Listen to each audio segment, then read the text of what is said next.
Sarah Mitchell's alarm clock shattered the pre-dawn silence at 4:30 in the morning, its shrill beeping echoing through the cramped studio apartment that had become her entire world. She reached out from beneath two thin blankets, her breath visible in the cold air, and silenced the noise with practiced efficiency. The radiator had broken again 3 days ago, and her landlord, Mr. Patterson, had promised to fix it by the weekend. That was the third promise in as many weeks, and Sarah had learned not to hold her breath. She swung her legs out of bed, her feet touching the frigid linoleum floor, and began the routine that had sustained her through 2 years of crushing debt and endless shifts. In the bathroom mirror, a young woman with exhausted eyes stared back at her, but even fatigue couldn't diminish the one beautiful thing she possessed.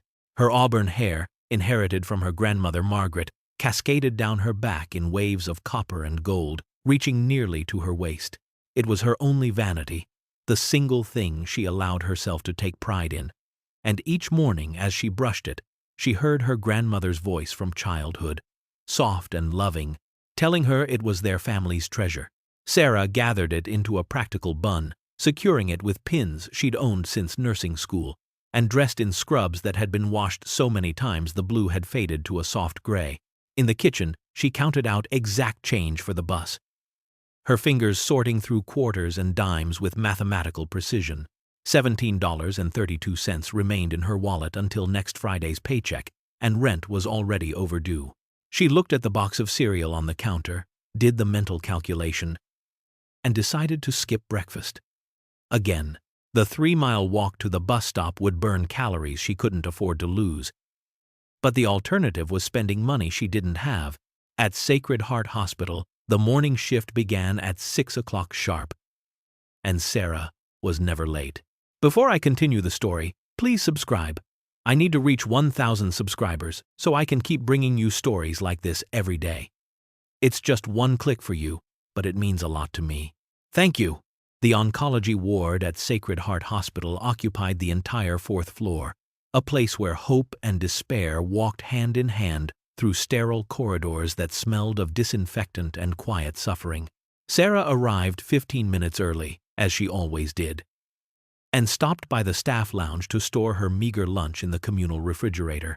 2 peanut butter sandwiches on day-old bread, an apple she'd rescued from the discount bin, and a thermos of water.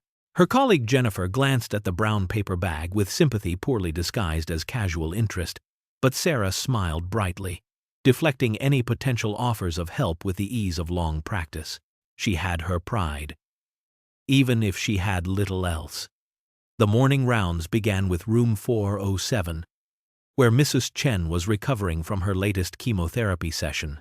The elderly woman's hand trembled as Sarah checked her vitals, and without being asked, Sarah held it gently, her thumb tracing small circles of comfort against papery skin. They sat together for 10 minutes beyond what the schedule allowed, Sarah reading from a worn paperback of poetry that Mrs. Chen loved, her voice soft and steady. In room 409, Mr. Davies had no family, no visitors, nothing but the television playing to an empty chair. Sarah adjusted his pillows, fluffed them with infinite patience, and stayed to watch 15 minutes of a game show with him, laughing at his commentary, making him feel seen. This was why she'd become a nurse. These small moments of connection, these quiet acts of witnessing another person's struggle. Her colleagues noticed everything about Sarah Mitchell. They noticed the scrubs that had been mended at the seams, the shoes with worn soles that she'd resoled herself with glue and determination, the way she volunteered for every extra shift, every holiday, every undesirable overnight rotation. But they also noticed her radiant smile, genuine and warm, never diminished by exhaustion or hardship. They noticed how she hummed softly while working, how patients requested her by name, how she had an inexhaustible reservoir of compassion despite having every reason to be bitter. And they noticed her hair, that magnificent auburn cascade that she kept in a practical bun, the only beautiful thing she possessed, shining like burnished copper under the fluorescent lights.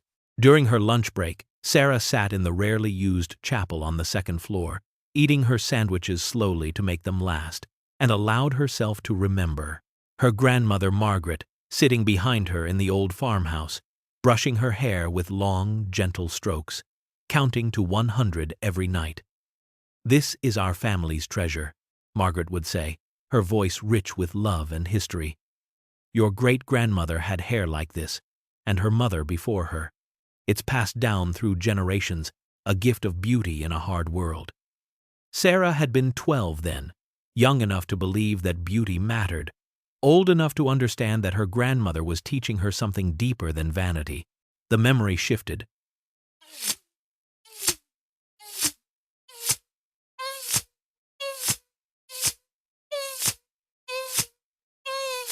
Became darker, more painful. Her first year of nursing school, the phone call in the middle of the night, the police officer's careful words about black ice and a truck that couldn't stop in time.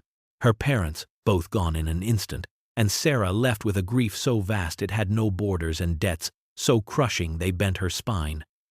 The funeral had cost $8,000 she didn't have. The student loans continued whether she could focus on studying or not. The small inheritance that should have eased her path disappeared into a black hole of creditors and interest rates. She'd worked through her grief because stopping meant drowning, and she'd emerged on the other side with nothing but her degree, her grandmother's hair, and a philosophy that had become her anchor. Everyone is fighting a battle you know nothing about. Everyone deserves kindness, regardless of what they can offer in return. That night, after a 12-hour shift that had stretched to 14 because another nurse called in sick, Sarah stood in her cold apartment and looked at her reflection in the bathroom mirror. She removed the pins from her bun and let her hair fall, the auburn waves catching the dim light, and touched it gently. Her grandmother's voice echoed across the years, soft and certain. "True beauty comes from within, my darling. Everything else is just decoration." Sarah braided her hair loosely, climbed into her cold bed, and fell asleep, counting the ways she'd helped people that day instead of the dollars she didn't have. The whispers started during the afternoon shift change, rippling through the oncology ward with the peculiar energy that accompanied anything unusual in the predictable rhythm of hospital life. A new patient had arrived in the charity ward, but the circumstances were strange enough to generate speculation. Charity ward patients typically arrived by county ambulance or were transferred from the emergency room, their financial situations already documented in triplicate by the admissions department. This patient had arrived by private ambulance, the kind with leather seats and advanced medical equipment, the kind that cost more per mile than Sarah made in a week. Yet the paperwork listed him simply as John Doe. No insurance, no family, no known address. The nurses gathered around the station examining the thin file with confused curiosity until the charge nurse assigned room 412 to Sarah with a shrug that said the world was full of mysteries beyond their understanding. Sarah knocked softly before entering, a courtesy she extended to every patient, regardless of their consciousness or circumstances. The room was dim, curtains drawn against the afternoon sun, and in the bed lay a man she judged to be in his mid-50s, though illness had a way of adding years that weren't truly there. His body bore the unmistakable marks of aggressive chemotherapy. The gauntness, the pallor, the particular fragility of someone whose cells were at war with themselves. But it was his eyes that struck her most profoundly when he turned to look at her. Kind eyes, she thought immediately, but haunted, carrying a weight that had nothing to do with cancer. She introduced herself with her characteristic warmth, her voice gentle but not patronizing, her smile genuine but not artificially bright. "Hello, I'm Sarah Mitchell, and I'll be your primary nurse during the day shift. I'm here to make sure you're comfortable and to help with anything you need." Thomas Caldwell, accustomed to a lifetime of people who smiled at his bank account rather than his humanity, found himself unexpectedly disarmed by the young woman with the auburn hair and tired eyes. There was something authentic in her manner, something that suggested she saw him rather than a charity case or a problem to be solved. He'd been in exclusive private hospitals before, surrounded by staff who provided impeccable service while maintaining careful emotional distance, their professionalism a barrier against genuine connection. Here, in this modest room with its standard-issue furniture and fluorescent lighting, he was anonymous, unknown, just another suffering man among many. He watched Sarah work over the following hours, noticing details he'd learned to observe during decades of evaluating people. She hummed softly while checking his vitals, an unconscious melody that suggested she found joy in small things despite obvious hardship. She adjusted his blanket without being asked, anticipating his needs before he voiced them. Her movements efficient, but never rushed. She spoke to him as a person, asking about his comfort, his preferences, his experience, rather than rattling off medical jargon and patient numbers. When she asked if he needed anything, the question felt genuine rather than procedural, as if she truly cared about the answer. During evening rounds, as the sun painted the room in shades of amber and gold, Sarah entered to find Thomas staring at a photograph he held with trembling hands.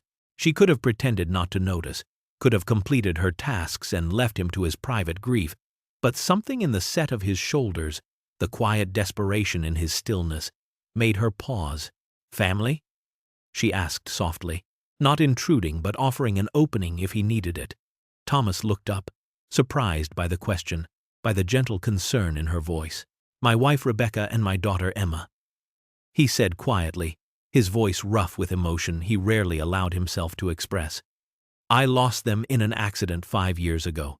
A drunk driver on a Sunday afternoon." The words hung in the air between them, heavy with the particular grief that comes from sudden, senseless loss. Sarah stood motionly for a moment, then did something that broke every protocol she'd been taught about professional distance. She sat on the edge of his bed and held his hand. "My parents died in a car accident during my first year of nursing school," she said softly, her own eyes bright with tears she'd learned to control. "Black ice and bad timing. I understand that particular emptiness. The way the world keeps moving when yours has stopped." Thomas stared at her, this young nurse with her worn scrubs and compassionate eyes, and felt something crack in the armor he'd built around his heart. "Since they died, I've just been going through the motions," he admitted, speaking truths he'd never voiced to his therapists or business associates. "The cancer diagnosis was almost a relief, if I'm honest. An end to the numbness, a permission to stop pretending." They sat together in the dimming light, two strangers connected by the universal language of grief, neither knowing the full truth of the other's circumstances, but in that moment it didn't matter. Pain was pain, loss was loss, and the hand holding yours in the darkness was real, regardless of who it belonged to. Over the following week, Sarah watched Thomas retreat further into himself, his depression deepening, with each passing day like a shadow spreading across still water. His hair, that auburn threaded with gold that he'd mentioned with such pain, began falling out in clumps, gathering on his pillow in the morning, circling the drain when he showered, coming away in his hands when he touched his head. He refused to look in mirrors, turning his face away when she helped him to the bathroom, keeping his eyes downcast when she changed his bedding. The hospital support group coordinator stopped by twice, offering connection with other patients going through similar experiences, but Thomas declined with a polite firmness that discouraged further attempts. He was withdrawing from the world, Sarah realized, preparing for an exit he'd already decided upon, and it terrified her in ways she couldn't fully articulate. One evening during her rounds, Sarah entered room 412 to find Thomas weeping quietly, his shoulders shaking with suppressed sobs. The photograph of Rebecca and Emma clutched against his chest as if he could absorb them back into his body through sheer force of longing. He looked up when she entered, mortification flooding his features, and tried to apologize, embarrassed to be seen in such raw vulnerability. Sarah said nothing at first. No platitudes or reassurances, no professional distance or therapeutic techniques. She simply sat in the chair beside his bed, her presence solid and accepting, and waited. The silence stretched between them, not uncomfortable but somehow sacred. A space where grief could exist without judgment. Finally, Thomas spoke, his voice hoarse and broken. "Emma had my hair color," he said, touching the thinning strands with trembling fingers. "Auburn with golden streaks, exactly like mine used to be. People would say we matched, that you could tell we were father and daughter just by looking at us. She was so proud of it, used to brush it every night and tell me we had matching princess hair."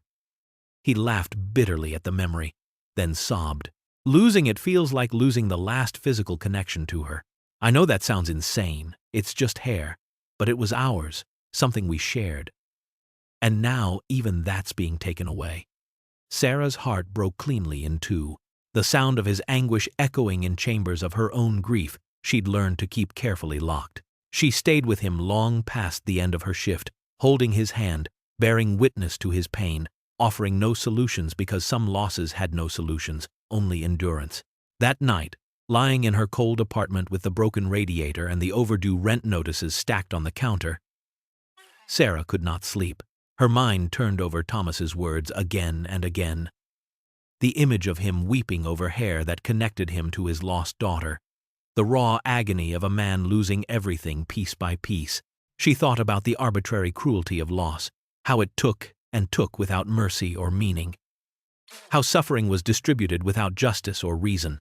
At 2 a.m, she rose from bed and stood before the bathroom mirror, turning on the single bare bulb that illuminated her reflection with unflattering honesty. She removed the braid she slept in and let her hair fall. The auburn waves cascading down her back, catching the light in shades of copper and gold. Her grandmother's gift, her one vanity, the single thing she allowed herself to be proud of. She ran her fingers through it slowly, feeling its weight, its length, its vitality, and remembered Margaret's voice across the years.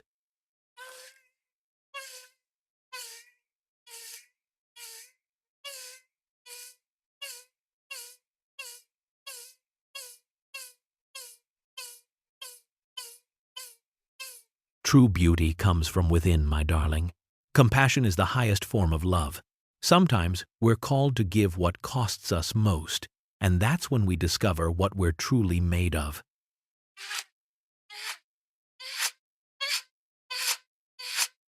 Arriving fully formed and terrifying in its certainty, she could give Thomas back what he'd lost, or at least a version of it, a tangible connection to the daughter he grieved.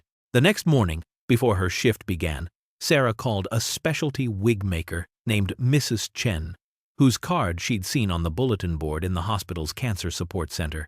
Her hands shook as she dialed, her heart hammering against her ribs. Mrs. Chen answered on the third ring, her voice warm and professional, accustomed to difficult conversations about loss and dignity. Sarah explained what she needed. A custom wig for a male patient, high quality, made from real human hair if she provided it.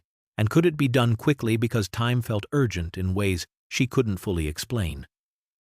Mrs. Chen quoted a price that made Sarah's stomach drop, $1,000 for the wig itself, plus the styling and fitting. It was more money than Sarah had seen in one place since before her parents died. She thanked Mrs. Chen, said she'd call back, and sat in her car in the hospital parking lot as the sun rose over the city. Her savings account, checked obsessively on her phone, showed $847. It was meant for next month's rent, already overdue. Her landlord's patience wearing thinner with each passing week. The wig would cost $1,000, leaving her $153 short, and that didn't account for rent, food, utilities, or the dozen other expenses that comprised survival. She sat there for 20 minutes, doing the math again and again, hoping the numbers would somehow change. Knowing they wouldn't, then she drove to the payday loan place on 5th Street, the one with the neon sign and the interest rates that should be criminal, and borrowed $200 against her next paycheck. The terms were predatory, the interest would cripple her budget for months, but she signed the papers with a steady hand because some decisions transcended logic or self-preservation. She called Mrs. Chen back and confirmed the order, then drove back to the hospital, parked in the furthest spot to save the parking fee, and sent a text message to her friend Maria, who worked in the pediatric ward. "Can you help me with something before your shift? I need a haircut. A big one." The staff bathroom on the 3rd floor was rarely used during the early morning hours. A forgotten space with flickering fluorescent lights and tiles that had yellowed with age. Sarah sat on a folding chair Maria had borrowed from the break room, her hands gripping her knees so tightly her knuckles had gone white. Maria stood behind her, professional scissors in hand, the same ones she'd used during her previous career as a hairdresser before deciding to become a pediatric nurse. She'd brought a large silk bag, the kind used for collecting hair donations, and her face was etched with concern that went beyond the technical aspects of the cut. "Are you absolutely sure about this?" Maria asked for the third time, her voice gentle but insistent. "Sarah, your hair has taken years to grow. Once I cut it, there's no going back." Sarah's hair hung loose down her back, reaching her waist in waves that caught the fluorescent light and transformed it into something warmer, shimmering like burnished copper and spun gold.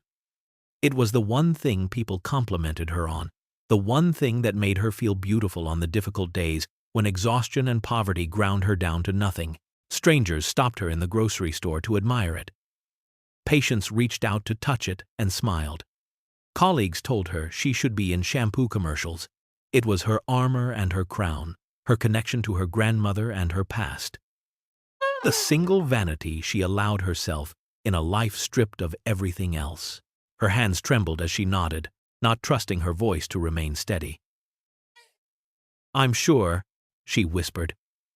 "Please, Maria, before I lose my courage." Maria positioned the silk bag beneath the length of Sarah's hair, took a deep breath, and made the first cut. The sound was something Sarah would never forget, a crisp snip of blades through her grandmother's legacy, through years of growth and care, through the last beautiful thing she possessed. The scissors moved again, and a long auburn strand fell into the bag like a severed limb, like a piece of her soul made visible.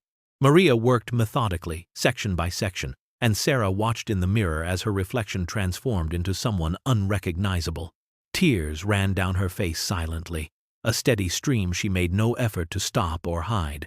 Each cut felt like losing a piece of her grandmother, of the farmhouse where Margaret had brushed her hair and told her stories, of her parents who used to call her their copper-haired angel, all of the girl she used to be before loss and debt had carved away everything soft. The hair fell and fell, auburn silk accumulating in the bag, and Sarah grieved for all of it. For all the losses that had brought her to this moment, for the sacrifice she was choosing to make for a man whose real name she didn't even know. When Maria finished, Sarah had a short pixie cut, practical and stark, exposing her neck and ears, changing the entire shape of her face. She looked like a different person in the mirror. Older, somehow. More severe. Stripped of the softness that her long hair had provided. Maria stepped back, scissors lowered, her own eyes bright with tears. She tried to be encouraging, tried to find words that would ease the obvious pain in Sarah's expression. "It's very sophisticated," Maria said, her voice falsely bright. "Very modern and chic. You look like a French model, very Audrey Hepburn." But Sarah saw the truth, reflected back at her.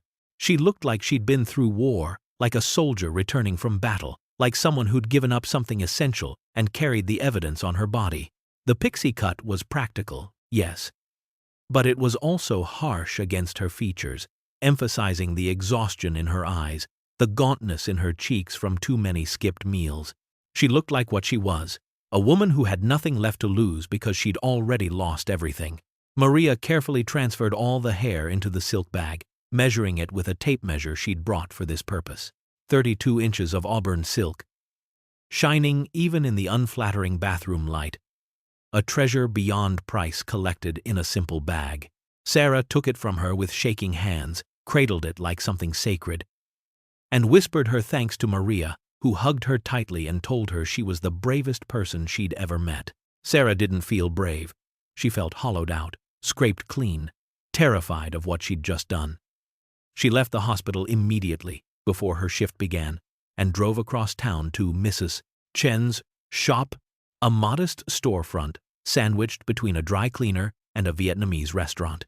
The elderly wig maker met her at the door, her face lined with decades of bearing witness to loss and illness, to the 1,000 small indignities that cancer inflicted on human dignity.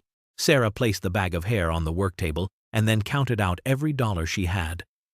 The $847 from her savings, the $200 from the payday loan, laying the bills in neat stacks, while Mrs. Chen watched in silence.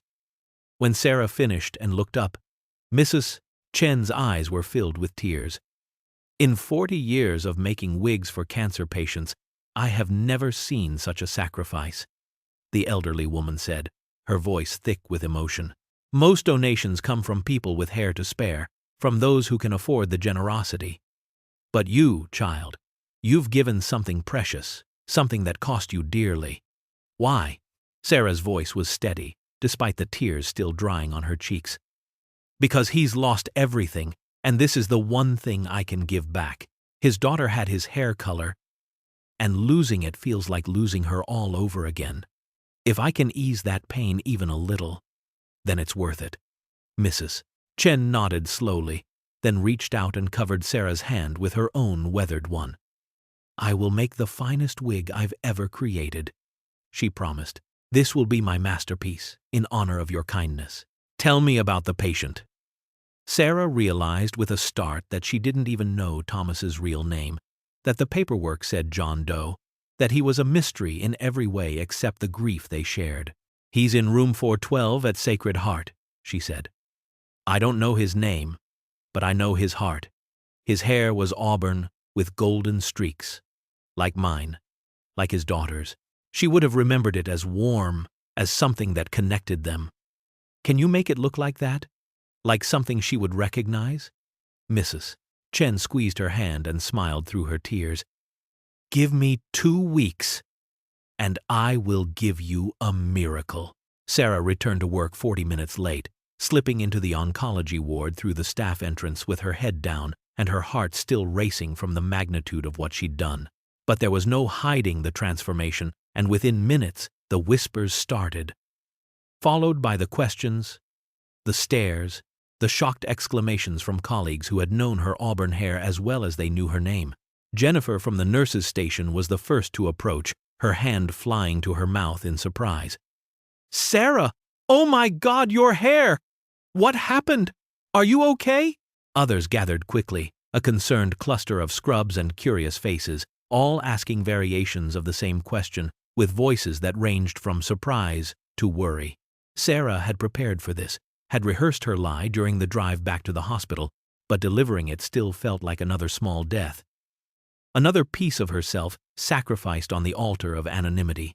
She forced brightness into her voice, manufactured a smile that didn't quite reach her eyes. I just wanted a change, she said with a casualness she didn't feel. I've had long hair my entire life, and it was time for something fresh, something new. It's very freeing, actually, very low maintenance. The explanation satisfied some, but not all, and she saw the doubt in Maria's eyes, the knowing look that said her friend understood the deeper truth, but would honor the secret. Sarah had made Maria promise before the cut. No one could know, not ever, not for any reason. This gift had to be anonymous, had to be given without expectation of recognition or gratitude. She'd taken an oath to herself in that bathroom, a vow as sacred as any she'd spoken when receiving her nursing degree. Thomas could never know what she'd done, could never feel the burden of gratitude or obligation, could never carry the weight of her sacrifice. His healing had to be pure, untainted by debt or guilt, but the sacrifice weighed on her more heavily than she'd anticipated. Every time she caught her reflection in a window, in a patient's hand mirror, in the polished surface of the elevator doors, she felt the loss like a physical wound. The woman staring back was a stranger, stripped of softness, diminished in ways that went beyond mere appearance. Patients complimented her new look with voices that were kind but eyes that were pitying, seeing through her forced cheerfulness to the grief beneath. Very stylish, they'd say, or so brave to make such a change. And she'd smile and thank them while dying a little inside. She looked like someone who'd been through war, and in a way, she supposed she had. Worse than the aesthetic loss was the financial devastation that followed like a slow-motion avalanche. The payday loan's interest rate was 23%, compounding weekly. A predatory trap that had closed around her throat. Her landlord, Mr. Patterson, called twice during her first week back, his voice progressing from annoyed to threatening as he reminded her that next month's rent was due in 2 weeks and she still hadn't paid this month's. Sarah promised, pleaded for patience, invented excuses about delayed paychecks and family emergencies, and hung up knowing that eviction was no longer a distant possibility but an approaching certainty. She started skipping meals entirely, Not just breakfast, but lunch too, rationing her energy like a miser counting coins. The 3 miles to work became her daily pilgrimage. Walked in the pre-dawn darkness to save the bus fare, her legs aching and her stomach hollow, but her resolve unshaken. She told herself it was temporary, that she'd survive this crisis as she'd survived others. But her body began to betray her. The exhaustion became something deeper than tiredness. A bone-deep weakness that made her hands shake when she drew blood, made her vision swim when she stood too quickly. Her scrubs hung looser each week. Her face grew gaunt, and colleagues started asking if she was sick.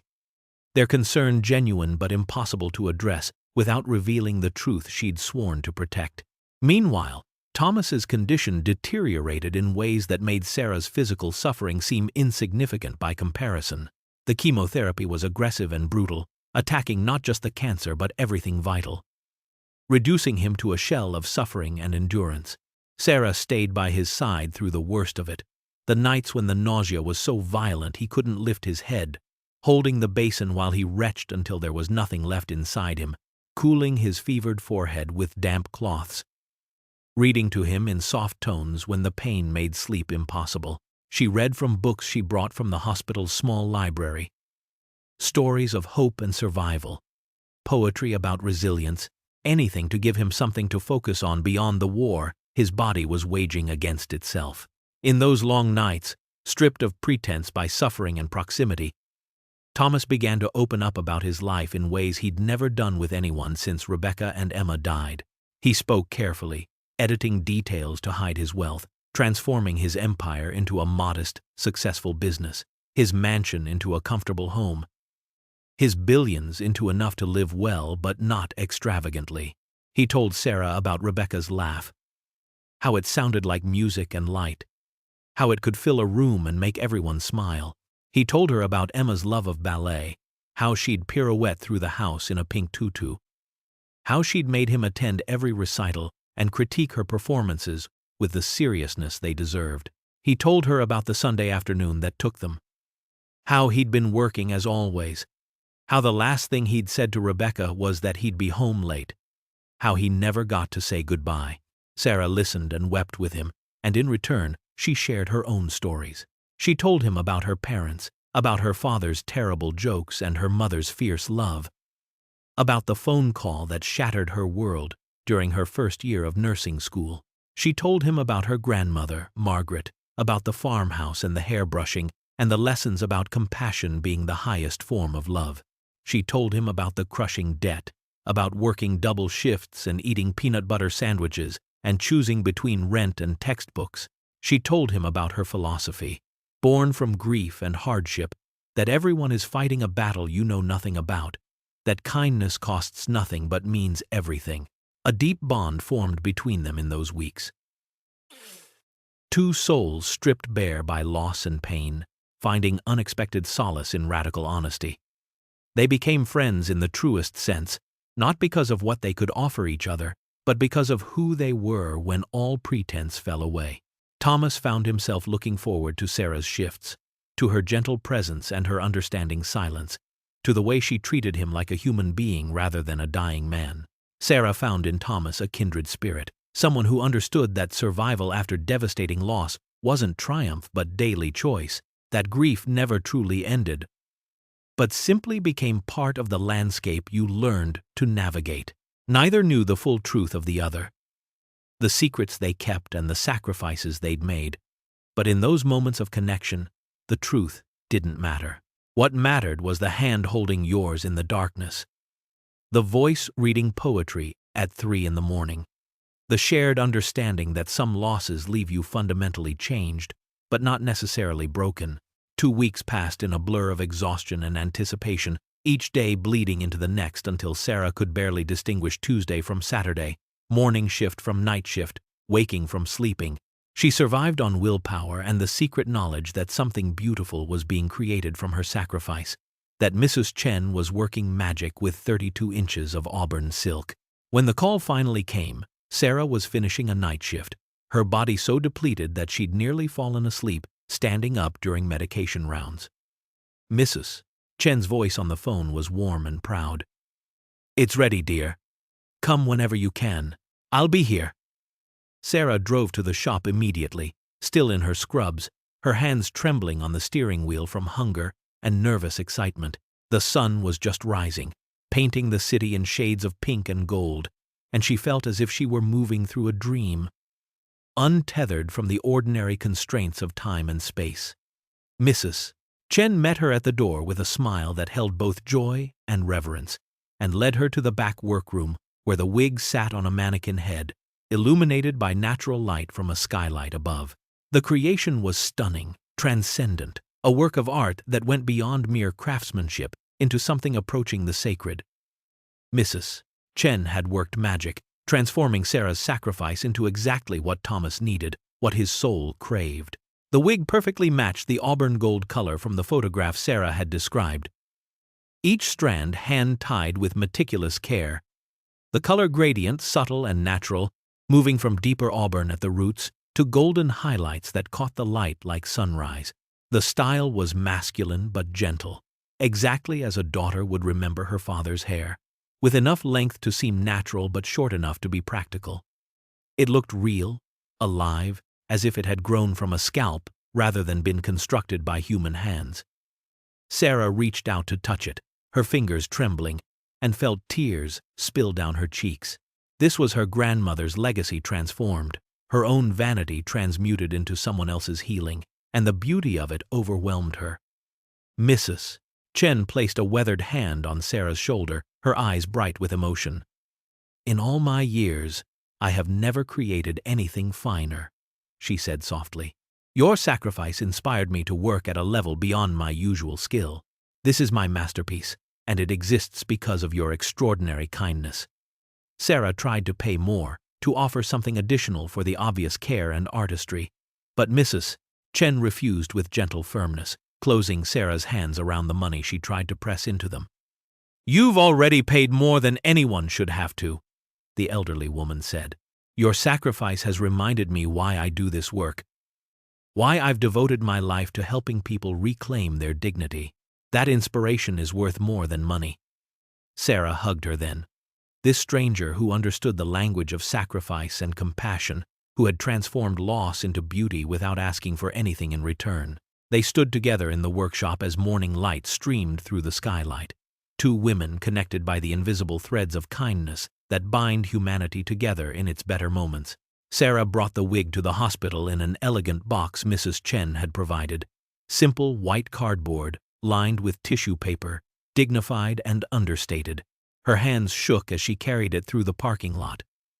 Up the elevator, into the oncology ward where she'd worked for 2 years and poured out her heart in daily increments. She found the head nurse, Patricia, a woman she trusted implicitly, and explained in careful terms that an anonymous donation had been made for the patient in room 412, a custom wig from a charity program that wished to remain unidentified. Patricia asked no questions, understanding that hospitals were full of small miracles that resisted explanation, and agreed to present it during morning rounds. Sarah positioned herself in the hallway outside room 412, hidden behind a medication cart but with a clear view through the partially open door. Her heart hammered against her ribs as Patricia entered Thomas's room carrying the white box. As she explained about the anonymous donation, as she placed it on his lap with a smile, Thomas stared at the box for a long moment, confusion and curiosity crossing his gaunt features. His hands shook as he lifted the lid, as he pushed aside the tissue paper, as his fingers touched the wig for the first time.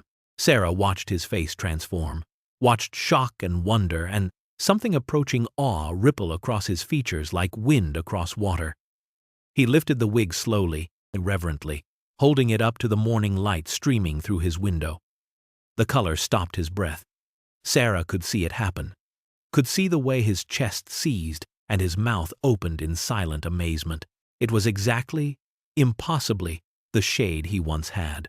The shade Emma used to call sunrise hair. The color that connected father and daughter across the unbridgeable distance of death. He stared at it for long minutes, completely silent, his hands trembling so violently that Patricia stepped forward as if to steady him. Then Thomas broke down sobbing, not the quiet tears Sarah had seen before, but deep, wrenching sobs that shook his entire body. But these weren't tears of sadness or grief, Sarah realized. They were tears of shock, of wonder, of the overwhelming feeling of being seen and valued by a universe he'd believed had abandoned him 5 years ago. They were tears of a man receiving a gift so perfectly suited to his deepest need that it felt like a message from God, from Rebecca, from Emma, from the forces of goodness he'd stopped believing in. Patricia helped him place the wig on his head, adjusting it carefully, ensuring the fit was secure. Then she handed him a mirror, and Thomas looked at his reflection for the first time in weeks. The man staring back was someone he recognized, someone who'd existed before cancer, and loss had carved away everything familiar. He saw a father, a husband, a man who once believed in goodness and beauty and the possibility of joy. The wig transformed not just his appearance but something deeper, giving him back a piece of identity he'd thought lost forever. For the first time since his family died, since the diagnosis, since he'd checked himself into this charity ward, seeking anonymity and perhaps permission to give up, Thomas smiled genuinely. The smile started small, tentative, then grew until it lit his entire face, chasing away years of grief and resignation. He touched the wig gently, running his fingers through hair that felt real because it was real, because someone had given a piece of themselves to a stranger without asking for anything in return. He looked up at Patricia, his voice hoarse with emotion. "Who donated this? I need to thank them. I need to know who would do something so incredibly kind." Patricia shook her head gently, her own eyes bright with tears. "The donation was anonymous. All I can tell you is that it came from someone who cares about you. Someone who wanted you to have this without any expectation of gratitude or recognition." Thomas nodded slowly, understanding that some gifts transcended the normal rules of reciprocity, that some kindness existed purely for its own sake. Sarah slipped away before he could see her, before her presence could somehow give away the secret she'd sworn to protect. Her heart was full despite her empty stomach that cramped with hunger, despite her shortened hair that marked her sacrifice, despite the mounting debts that threatened to crush her. She'd given something that could not be measured in dollars or quantified in any meaningful way. And the joy radiating from Thomas's room, the genuine smile she'd witnessed, carried her through the rest of the day like grace. Thomas became obsessed with finding his benefactor, the mystery consuming his thoughts during sleepless nights and quiet moments when the chemo fog lifted enough for clear thinking. This gift, so personal, so perfectly matched to his deepest need, couldn't possibly be coincidence. Someone knew him, understood him in ways that went beyond surface observation. Someone had looked into his soul and seen exactly what he'd lost, what he needed to find himself again.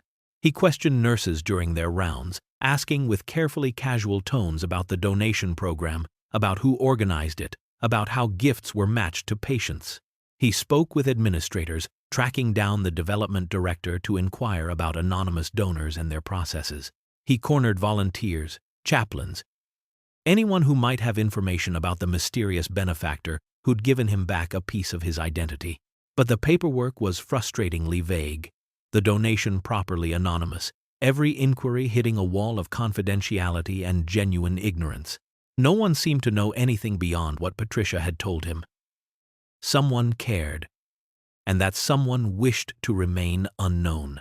Thomas began investigating in his own way, using the considerable resources at his disposal while maintaining the fiction of his identity as John Doe, charity patient. He made careful phone calls from the hospital courtyard, speaking in low tones to his assistant Marcus, who knew his real location but had been sworn to secrecy.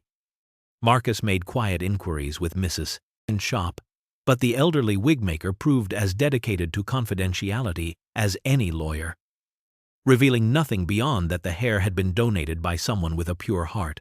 Thomas hired a private investigator discreetly, tasking him with finding any connection between the donation and the hospital staff, any paper trail that might lead to answers. But every path led nowhere, and the mystery deepened until it became a puzzle Thomas carried with him constantly, turning over pieces in his mind, searching for patterns that refused to reveal themselves. Meanwhile, Sarah's situation deteriorated from merely desperate to genuinely dangerous. The combination of crushing debt, inadequate nutrition, and exhaustion created a perfect storm that her body could no longer withstand. During an afternoon shift in week 3, while checking vitals on a patient in room 408, the world suddenly tilted sideways and went dark. She came to on the floor with Jennifer and 2 other nurses hovering over her, their faces tight with concern. Jennifer, who'd noticed Sarah's declining condition for weeks, didn't accept the brushed-off explanations this time. She marched Sarah to the staff kitchen, physically sat her down, and forced her to eat crackers and cheese and apple slices from the communal supplies, watching to ensure every bite was swallowed. The other nurses noticed what Jennifer had seen. Sarah's scrubs hung loose on a frame that had lost dangerous amounts of weight. Her face was gaunt with cheekbones too prominent and skin stretched too tight. Her hands trembled even at rest. They asked questions she couldn't answer honestly, offered help she couldn't accept, suggested interventions she deflected with practiced ease. The payday loan company called constantly, their tones progressing from reminders to threats, leaving voicemails that promised legal action and wage garnishment. Her landlord, Mr. Patterson, issued a formal eviction notice, 30 days to vacate, non-negotiable and legally binding. Sarah read it in her car during a break, the words blurring through tears, then folded it carefully and returned to work because what else could she do? She picked up every available extra shift, working 18-hour days, 6 days a week, sleeping in 4-hour increments, existing in a twilight state between waking and collapse. Her body began failing in ways that couldn't be hidden or ignored. Dark circles appeared beneath her eyes like bruises. Her hands developed a tremor that made delicate tasks difficult. Her concentration slipped at dangerous moments. But she refused to quit or complain, refused to burden anyone with her struggles, refused to do anything that might jeopardize the secret she'd sworn to protect. One evening during week 4, Sarah was changing Thomas's IV, a routine task she'd performed thousands of times, when her hands shook so violently she nearly dropped the needle. Thomas, whose reflexes had been sharpened by weeks of improving health, caught her wrist with surprising steadiness, his grip gentle but firm. Their eyes met, and Sarah saw something shift in his expression, concern mixed with dawning realization.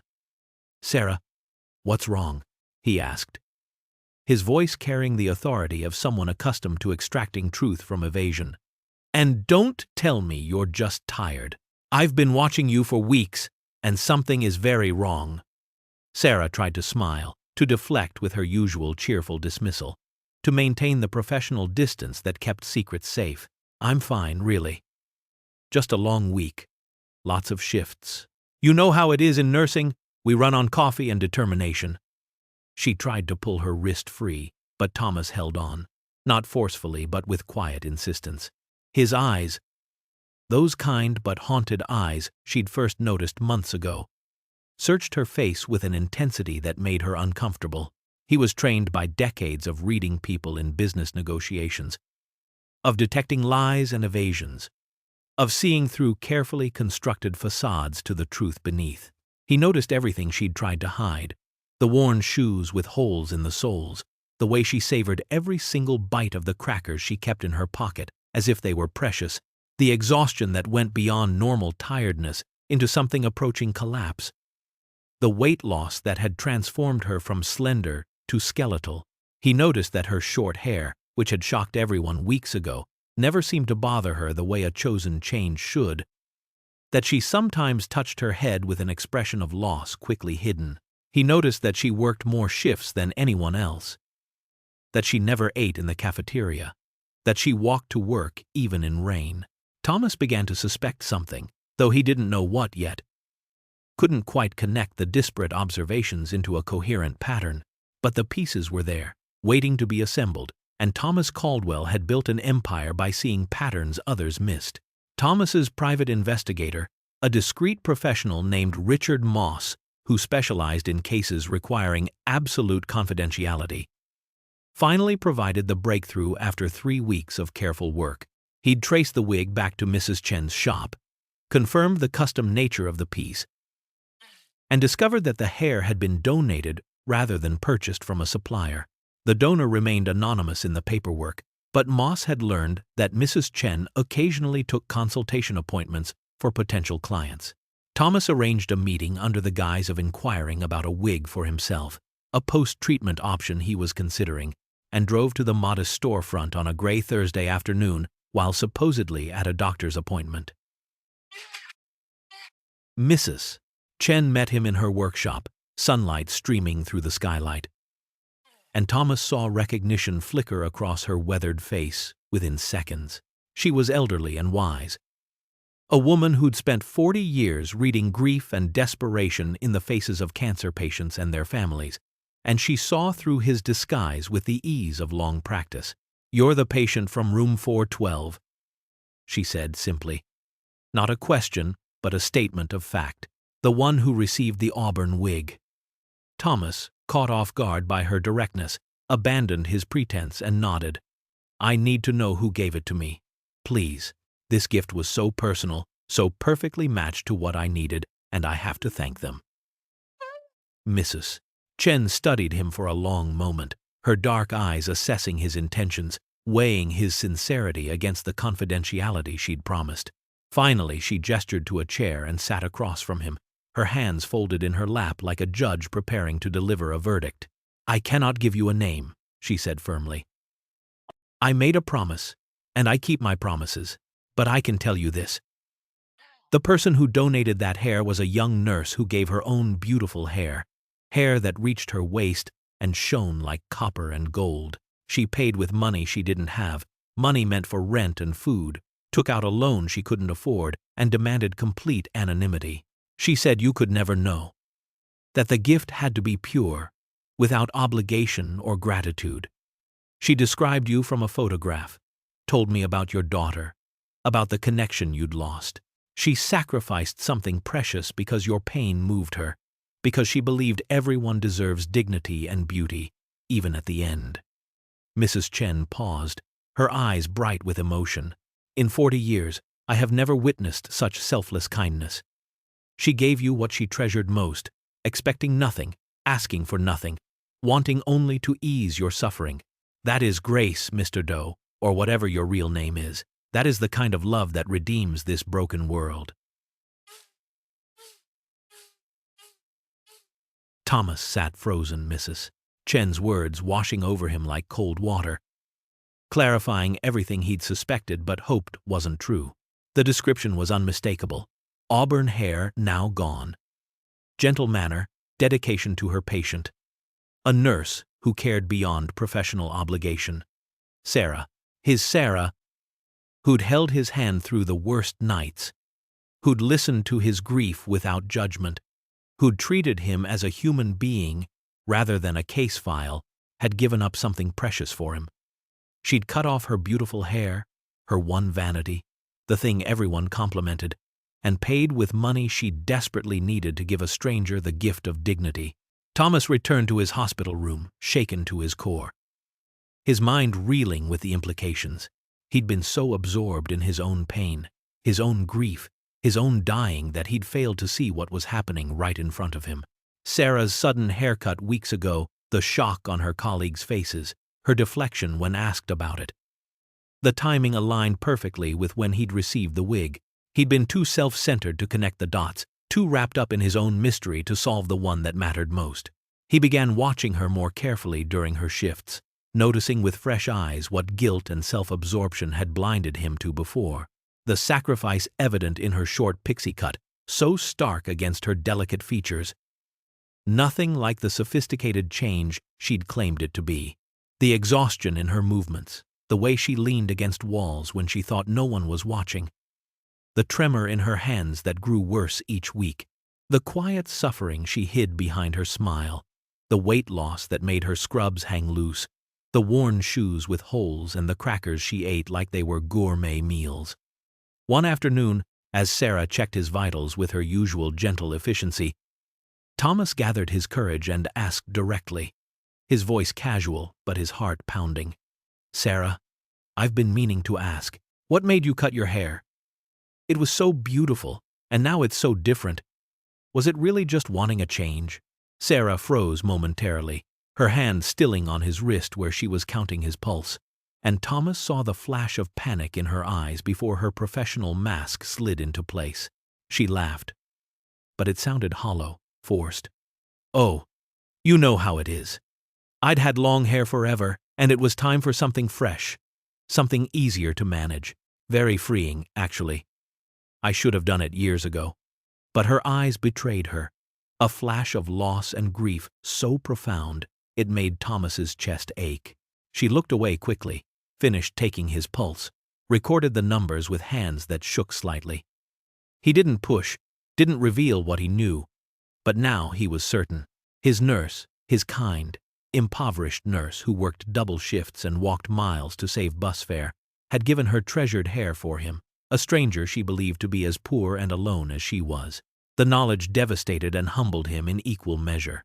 That night, after Sarah's shift ended and the hospital settled into its quiet nighttime rhythm, Thomas made several phone calls from the privacy of his room. He called Marcus first, his assistant and closest confidant, and issued instructions that were both precise and urgent. He called his lawyer, his accountant, his foundation director. It was time to end this deception, time to step back into his identity as Thomas Caldwell. But he had to be extraordinarily careful. He'd learned through bitter experience that revealing his wealth changed everything, corrupted genuine relationships, turned authentic connection into transaction. People who'd been honest became deferential. People who'd been equal became supplicant, and the authentic bond he'd found with Sarah would be destroyed if he simply announced his billions and started writing checks. He needed to help her without destroying the pure gift she'd given him, needed to ease her suffering without making her feel obligated or indebted, needed to honor her sacrifice while respecting her choice of anonymity. It required delicacy, strategy, and perfect execution. Thomas Caldwell had built an empire through careful planning and flawless timing, and now he would apply every skill he possessed to saving the woman who'd saved him first. The eviction notice arrived on a Tuesday, slipped under Sarah's apartment door while she slept after a 16-hour shift. She woke to find it lying on the threadbare carpet like a death sentence printed on official letterhead. The words, "formal and final." She had 1 week to pay 3 months back rent, a total of $3,400, or vacate the premises immediately. Legal action would follow if she failed to comply. The landlord's patience, already stretched beyond reasonable limits, had finally snapped. Sarah sat on her apartment floor, surrounded by the few possessions she owned: a small bookshelf with her grandmother's books, a photograph of her parents in a thrift store frame, clothes that fit in 2 suitcases, kitchen supplies that barely filled a box, and allowed herself to cry for the first time in months. Not the silent tears she shed in hospital bathrooms or her car, but deep, wrenching sobs that shook her entire body, releasing months of accumulated fear and desperation and exhaustion. She'd tried everything, exhausted every possible avenue. She'd picked up every available extra shift until she was working herself into the ground. She'd sold the few valuables she possessed: her mother's costume jewelry, her laptop, her grandmother's antique sewing machine that she'd planned to keep forever. She'd begged the payday loan company for mercy, for an extension, for any consideration. But their response had been cold corporate efficiency, threats of wage garnishment, and legal action. She'd applied for credit cards, personal loans, assistance programs, anything that might provide a lifeline, but her credit score was destroyed, her debt-to-income ratio disqualifying, her options non-existent. The mathematics were brutally simple. She made barely enough to survive even without back rent, and there was no scenario in which she could produce $3,400 in 7 days. She would be homeless while working at a hospital. The irony not lost on her.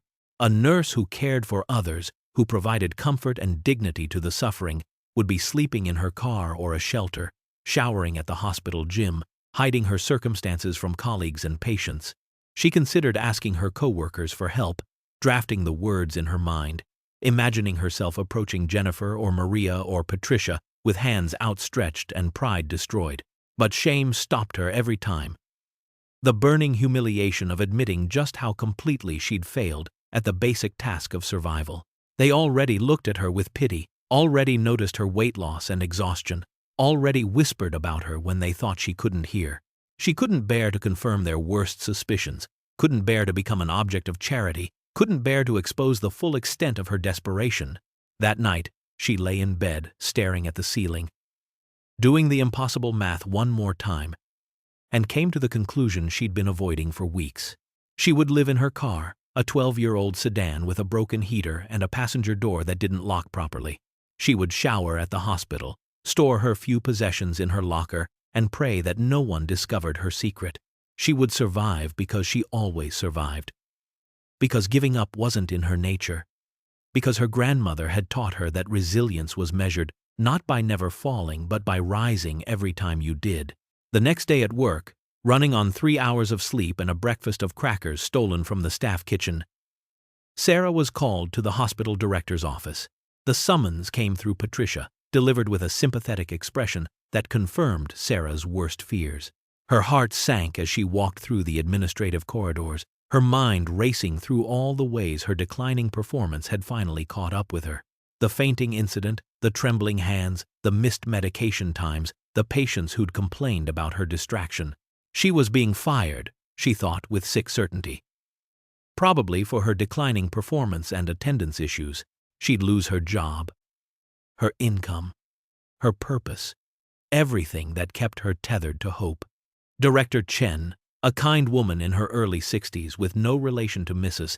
Chen, the wig maker, greeted Sarah at her office door with a warm smile that seemed incongruous with termination. She gestured to a comfortable chair, offered tea that Sarah declined because her hands were shaking too badly to hold a cup, and sat across from her with an expression that Sarah couldn't quite read. "Sarah, I've called you here to share some extraordinary news," Director Chen began, her voice warm with genuine pleasure. "An anonymous donor has recently approached the hospital with a very generous and specific gift. They've established a special grant program for hospital staff members who are facing financial hardship, and they've asked us to identify employees who embody our institutional values while struggling with circumstances beyond their control." Sarah nodded mechanically, confused about why she was hearing this, assuming it was preamble to something else. Perhaps a suggestion that she apply for the program before being let go. Director Chen continued, her smile widening. "Based on your exemplary service record, your dedication to patient care, and a nomination from someone who preferred to remain anonymous, you have been selected as the first recipient of this grant." The words didn't register at first, bouncing off Sarah's exhausted brain like stones off water. She stared at Director Chen blankly, trying to process the syllables into meaning. "I'm sorry. I don't understand." "Selected for what?" Director Chen's expression softened with compassion. "Sarah, the grant will pay all your outstanding debts, including your student loans. It will cover your rent for 1 year and provide a monthly living stipend to ensure you can focus on your work without financial stress." The donor was very specific that the recipient should be someone who demonstrates compassionate care beyond the requirements of their position, someone who sees patients as people rather than cases. Sarah couldn't breathe. The office tilted sideways, and she gripped the arms of her chair to keep from falling. It was impossible, miraculous, the kind of thing that happened in stories, but never in real life. People like her didn't receive saving grace from anonymous angels. People like her struggled and suffered and survived through sheer stubbornness until they finally broke. "Who donated it?" Sarah asked, her voice barely a whisper. "I need to thank them.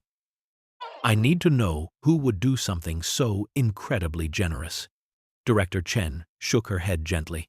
"The donor insists on complete anonymity. All I can tell you is that they made very specific requirements. The recipient must be someone who embodies the hospital's values of compassionate care, someone who gives more than they have, someone who deserves recognition and support.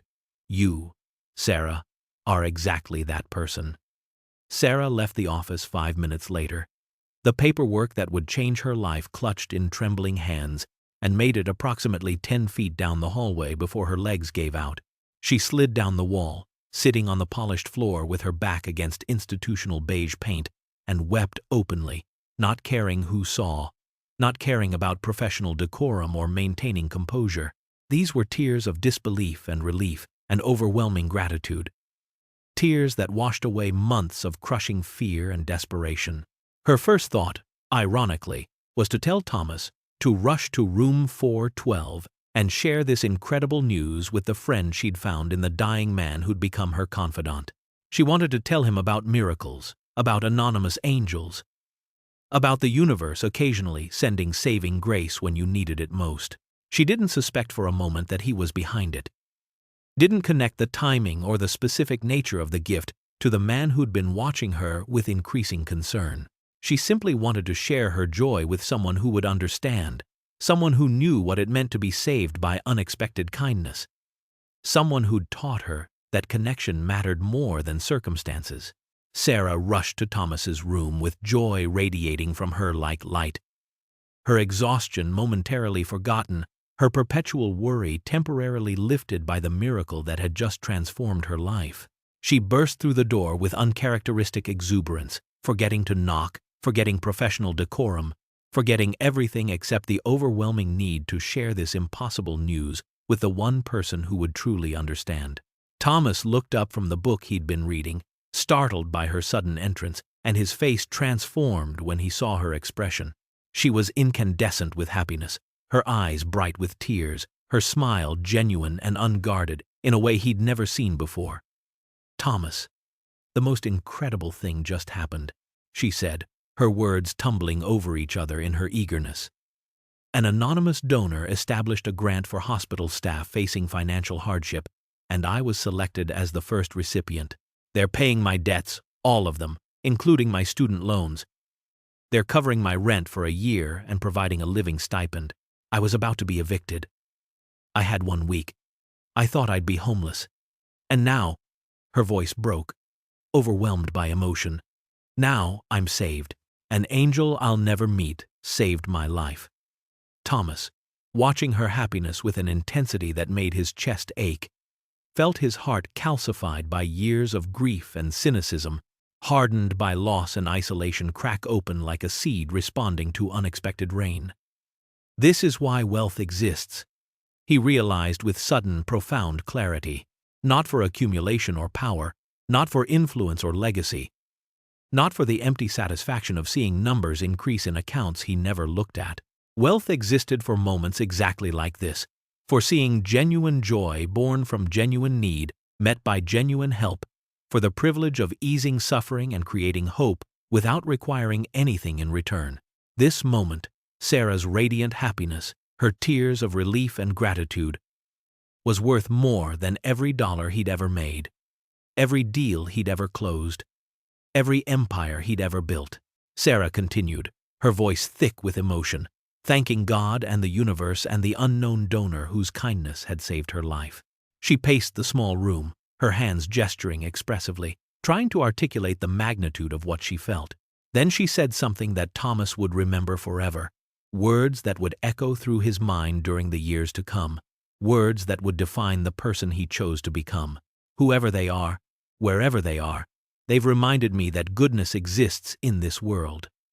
Sarah said, her voice fervent with conviction, "that sometimes when you're drowning, the universe sends angels exactly when you need them most. Just like you, Thomas, finding you, caring for you, getting to know you, it's reminded me why I became a nurse in the first place. You've given me as much as I've tried to give you, your honesty about your grief, your strength through this illness, your kindness, despite your own suffering. You've shown me that connection is what makes this work meaningful. Thank you for that gift." Thomas nearly confessed everything then. The words formed on his tongue, heavy and urgent, demanding to be spoken. "I'm Thomas Caldwell. I'm a billionaire. I set up the grant. I know about your hair. I've been lying to you for months."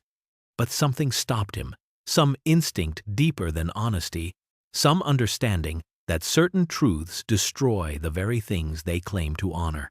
The purity of this moment, the equality of their friendship, the authentic connection they'd forged in the crucible of shared suffering, all of it would change irrevocably.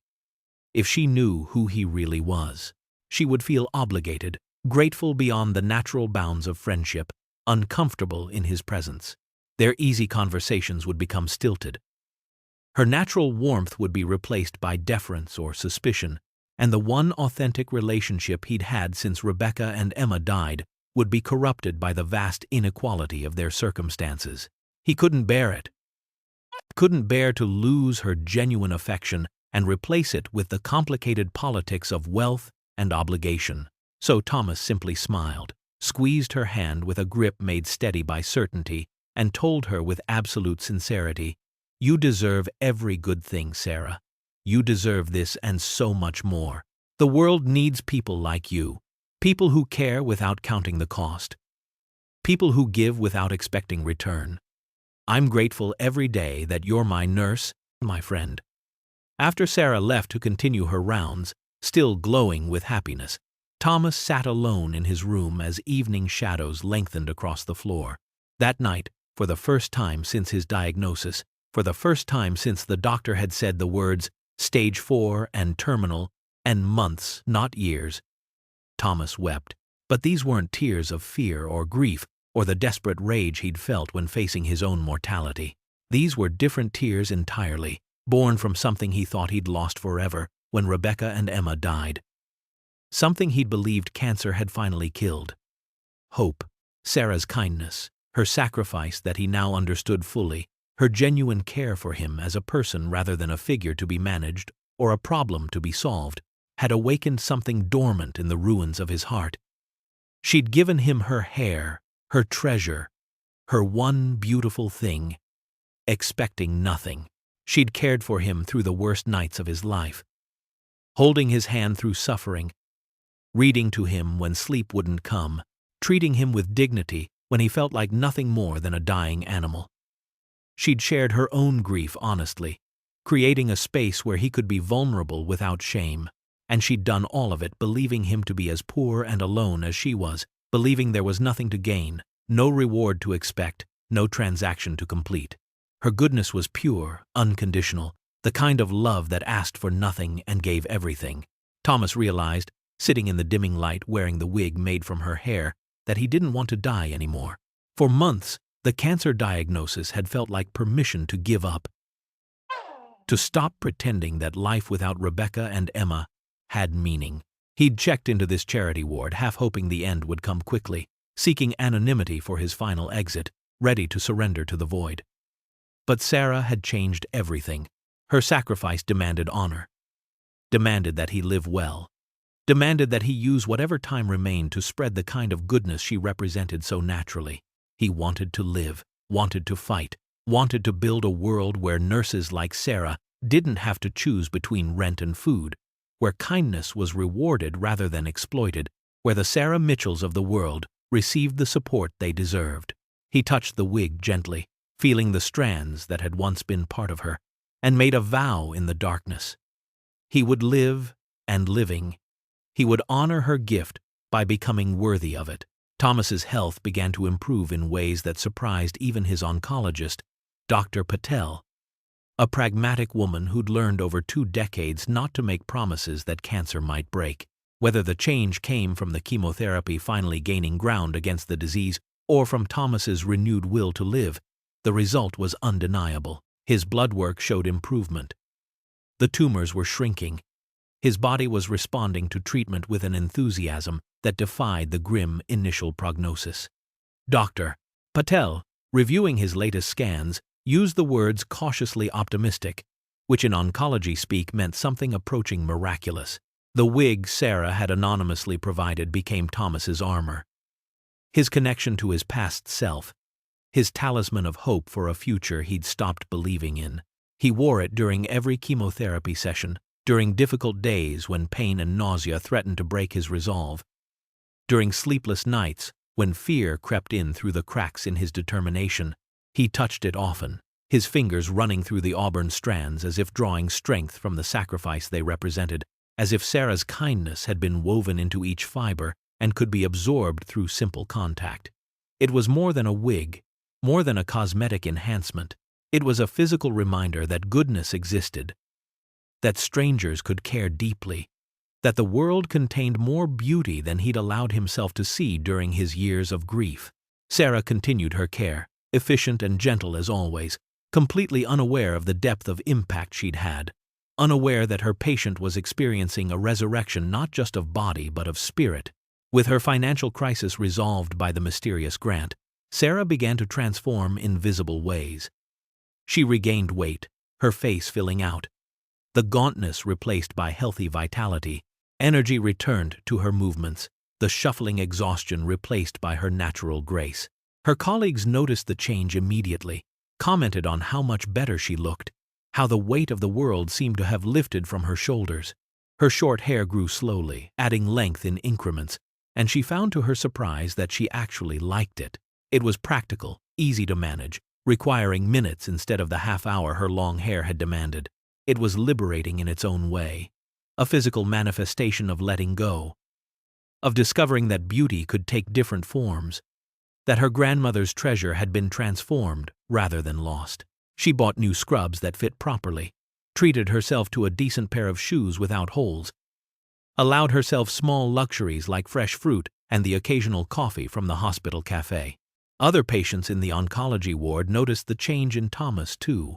He began emerging from the isolation of room 412, attending group therapy sessions in the common room, sharing his story of loss with others who understood grief intimately. He spoke about Rebecca and Emma with an honesty that moved people to tears, about the 5 years of numbness that followed their deaths, about the cancer diagnosis that had felt like an ending but was becoming something else entirely. He encouraged others to fight, to find reasons to live beyond mere survival, to hold on to whatever brought them joy or meaning or connection. His transformation inspired hope in patients who'd abandoned it, and the group therapy sessions became known as the place where miracles were discussed in practical terms. Thomas also began donating anonymously to the hospital's charity ward, using his considerable resources to upgrade equipment and fund programs while maintaining absolute secrecy about his identity. He did this carefully, through complex channels involving his foundation and multiple intermediaries, routing money through accounts that couldn't be traced back to John Doe in room 412. He was meticulous about ensuring Sarah wouldn't suspect that no connection could be drawn between the improvements and her patient. But small, meaningful changes began appearing throughout the 4th floor. New IV machines replaced the temperamental old models that nurses fought with daily. Comfortable chairs materialized in family waiting areas, replacing the plastic torture devices that had been there for years. A meditation garden appeared in the courtyard, a peaceful space with flowering plants, comfortable benches, a small fountain whose water sounds provided tranquility. Reading materials were upgraded, entertainment options expanded. The staff kitchen was restocked with decent coffee and healthy snacks. Sarah marveled at these changes, mentioned them to Thomas during her rounds, speculated about which wealthy benefactor had suddenly taken interest in Sacred Heart Hospital. She never connected the improvements to her patient, never suspected that the dying man she cared for was orchestrating a transformation of the entire ward, doing for others what had been done for him, spreading the gift of dignity and comfort that Sarah had first shown him. One warm afternoon in early spring, as new life pushed through soil in the meditation garden and the fountain sparkled in sunlight, Thomas sat on one of the comfortable benches, wearing his wig, feeling the sun on his face with gratitude for sensations he'd taken for granted before illness taught him their value. Sarah found him there during her break, drawn to the garden that had become her favorite refuge during difficult shifts. She sat beside him without asking permission, their friendship having long since passed the stage of formal courtesies, and they settled into the comfortable silence that characterized their best moments together. They watched clouds drift across a blue sky, listened to water and birdsong, and simply existed in each other's company without the need for constant conversation. Finally, Thomas broke the silence with a question that had been forming in his mind for weeks. "Sarah, I've been wondering something. If money were no object, if you had unlimited resources and could do anything at all, what would you do? What's your dream?" Sarah laughed, the sound warm and genuine, and tilted her face toward the Sunday. "That's easy," she said, without hesitation. "I'd open a hospice care home, a place where people at the end of life could die with dignity, surrounded by beauty and compassion instead of sterile hospital rooms and beeping machines. Too many people die alone, afraid, in environments that strip away their humanity when they need it most. I'd want gardens like this one, but bigger, more elaborate. I'd want music, whatever kind brings them peace. Home-cooked meals instead of institutional food. Private rooms with windows overlooking nature. Staff members who truly care, who see patients as people with stories and worth, not just bodies failing in predictable ways. A place where families could stay, where children could visit without fear, where death wasn't hidden or shameful but honored as a natural part of living. She paused, her voice growing more passionate. Everyone deserves a beautiful death, Thomas. That sounds strange, I know. But it's true. After everything we endure in life, after all the struggles and joys and heartbreaks, we deserve to leave this world feeling valued and loved and comfortable. That's what I'd create if I could, a place that honors the end of life as much as we celebrate the beginning. Thomas listened, memorizing every word, his mind already working through logistics and possibilities, already seeing the vision she described with the clarity of someone who'd spent decades turning dreams into reality. He asked questions, gentle and curious, about details and philosophy, about how she'd design the space, what kind of staff she'd hire, what programs she'd implement. Sarah answered enthusiastically, clearly having thought about this deeply, having formed concrete plans during the thousands of hours she'd spent caring for dying patients. Thomas absorbed it all, every detail, every passion-filled description, and added it to the growing plan forming in his mind for how he would honor her gift, how he would transform her sacrifice into something lasting and beautiful. Months passed in a rhythm of treatment and recovery, of small victories and gradual healing, and against all statistical probability, Thomas entered remission. The announcement came during a routine follow-up with Dr. Patel, who delivered the news with professional restraint that couldn't quite hide her astonishment. The scans were clear. The tumors had responded dramatically to treatment. His blood work was nearly normal. It was rare for his type of cancer. Stage 4 adenocarcinoma with metastatic involvement. But not entirely unheard of. Medical literature documented cases of unexpected remission, the human body occasionally defying its own apparent limitations. Thomas credited Sarah, though medically that made no sense, and Dr. Patel gently reminded him that chemotherapy, not friendship, had saved his life. But Thomas knew a deeper truth that no oncologist could measure or quantify, emotionally, spiritually, in ways that transcended cellular biology. Sarah had saved him. She'd given him a reason to fight, a reason to believe that life after devastating loss could still hold meaning and beauty. Her sacrifice had awakened his will to live, and that will had translated into a body that fought harder, endured more, refused to surrender. As his discharge date approached, set for a Tuesday morning in late spring, Thomas faced a dilemma that kept him awake through the nights and made him pace his room like a caged animal. He had to return to his real life, his identity as Thomas Caldwell, billionaire philanthropist whose face appeared in Forbes and the Wall Street Journal, whose absence from his company had been carefully managed by Marcus but couldn't continue indefinitely. His board had been patient. His executive team had carried the burden, but shareholders were asking questions. Business opportunities were being missed.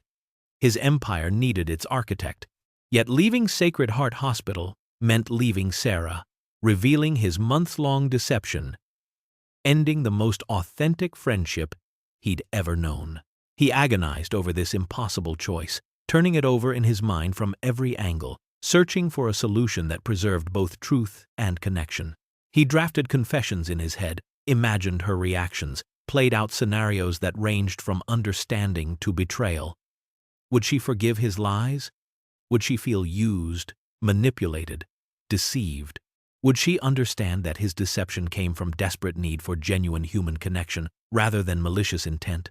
The questions tormented him, and the wig, her gift, her sacrifice seemed to grow heavier on his head with each passing day. Sarah noticed his increasing anxiety during her rounds, the way he stared out the window for hours, the tension in his shoulders, the distraction in his responses. She assumed it was fear of the outside world after months of treatment. The common terror of leaving the hospital's protective environment, to face a life irrevocably changed by illness. She reassured him with her characteristic gentleness, promised to help him transition back to independent living, offered to visit him after discharge to check on his adjustment, gave him her personal phone number, and made him promise to call if he needed anything at all. Her kindness made his guilt worse, each offer of continued friendship another weight on the scale of his deception. On his last night in the hospital, Thomas couldn't sleep. He sat in his room as midnight passed into the small hours, wearing the wig, holding the photograph of Rebecca and Emma that had been his constant companion through this entire ordeal. He talked to them as he often did, speaking aloud in the darkness, asking for guidance from the two people who'd known him best, who'd loved him without complication or agenda. "What should I do?" he whispered to their frozen smiles. "I've lied to the one person who's been completely honest with me. She deserves the truth, but the truth will destroy what we have. What would you do, Rebecca? You always knew the right thing, always saw clearly when I was lost." He imagined her response, heard her voice in memory with perfect clarity. She'd tell the truth, always. Rebecca had been incapable of deception, had valued honesty above comfort, had believed that authentic relationships required complete transparency regardless of consequences. And you, Emma? What would you tell your old dad to do? Emma would follow her heart, would choose love over fear, would risk rejection rather than live with lies. She'd been brave in ways he'd never managed, willing to be vulnerable, willing to fail spectacularly in pursuit of what mattered. Thomas made his decision as dawn approached. As the sky outside his window shifted from black to gray to pink, he would confess everything tomorrow, would tell Sarah the complete truth about who he was. He would accept her reaction, whatever it might be, anger, betrayal, disappointment, disgust. He would offer no excuses, make no demands, simply lay his truth before her and let her decide if their friendship could survive the weight of his deception. It was the right thing, the only thing. And he felt a strange peace settle over him once the decision was made. But fate, indifferent to human plans and noble intentions, intervened with the arbitrary cruelty that Thomas had learned characterized existence. That night Sarah was working a double shift, covering for a colleague named Michelle who'd called in sick with the flu. Sarah had volunteered immediately despite having already worked her regular shift. Despite the exhaustion that had become her baseline state even after the financial grant had eased her material suffering, she was running on fumes, sustained by coffee and willpower, and the ingrained habit of pushing beyond reasonable limits. At 3 a.m, during the quietest hours when the hospital felt suspended between night and day, Sarah returned medications to the supply room on the 4th floor. The room was small, cramped, lined with shelves and cabinets, lit by flickering fluorescent tubes that cast harsh shadows. She was reaching for a high shelf, standing on tiptoe, her body pushed beyond its capacity for balance and coordination. The world tilted suddenly, her vision swimming, her legs giving out beneath her. She fell hard, her trajectory taking her sideways into the corner of a metal cabinet. The impact of her head against the sharp edge made a sound that would haunt the nurse who found her. A wet crack that meant serious injury. Sarah crumpled to the floor, unconscious before she landed. Blood pooling on the sterile white tiles, spreading in a dark halo around her head. Jennifer, passing by on her rounds, heard the crash and found her 2 minutes later. The scene stopped her heart. Sarah motionless, blood everywhere, skin frighteningly pale, breathing shallow and irregular. Jennifer's training kicked in immediately, overriding panic. She called a code, her voice sharp and urgent over the hospital intercom, summoning the rapid response team. Within minutes, the supply room filled with people, doctors, nurses, technicians, all working with synchronized efficiency to stabilize one of their own. Sarah was a patient now, unconscious and bleeding and frighteningly fragile. And the hospital mobilized to save her with an intensity that spoke to how deeply she was loved by her colleagues. Thomas, lying awake in room 412, heard the commotion, the running feet, the urgent voices, the code announcement that echoed through the halls. He heard Sarah's name, heard the words head injury and unresponsive. And his world stopped. He was out of bed before conscious thought. running down the hallway in his hospital gown and the wig he never removed, pushing past staff members who tried to redirect him, forcing his way toward the cluster of people surrounding a figure on a gurney. He caught a glimpse of auburn hair, short and practical, matted with blood, before someone physically held him back. "Sir, you can't be here. Please return to your room." But Thomas couldn't move, couldn't breathe, and couldn't do anything except watch as they wheeled Sarah away toward surgery. Her face pale as death, her body limp, her life hanging in a balance that no amount of money could tip. Thomas heard the commotion from his room, the running footsteps and urgent voices that signaled emergency, heard Sarah's name crackle through the intercom, mixed with medical codes that meant life-threatening crisis. His body moved before his mind caught up, propelled by pure instinct and terror.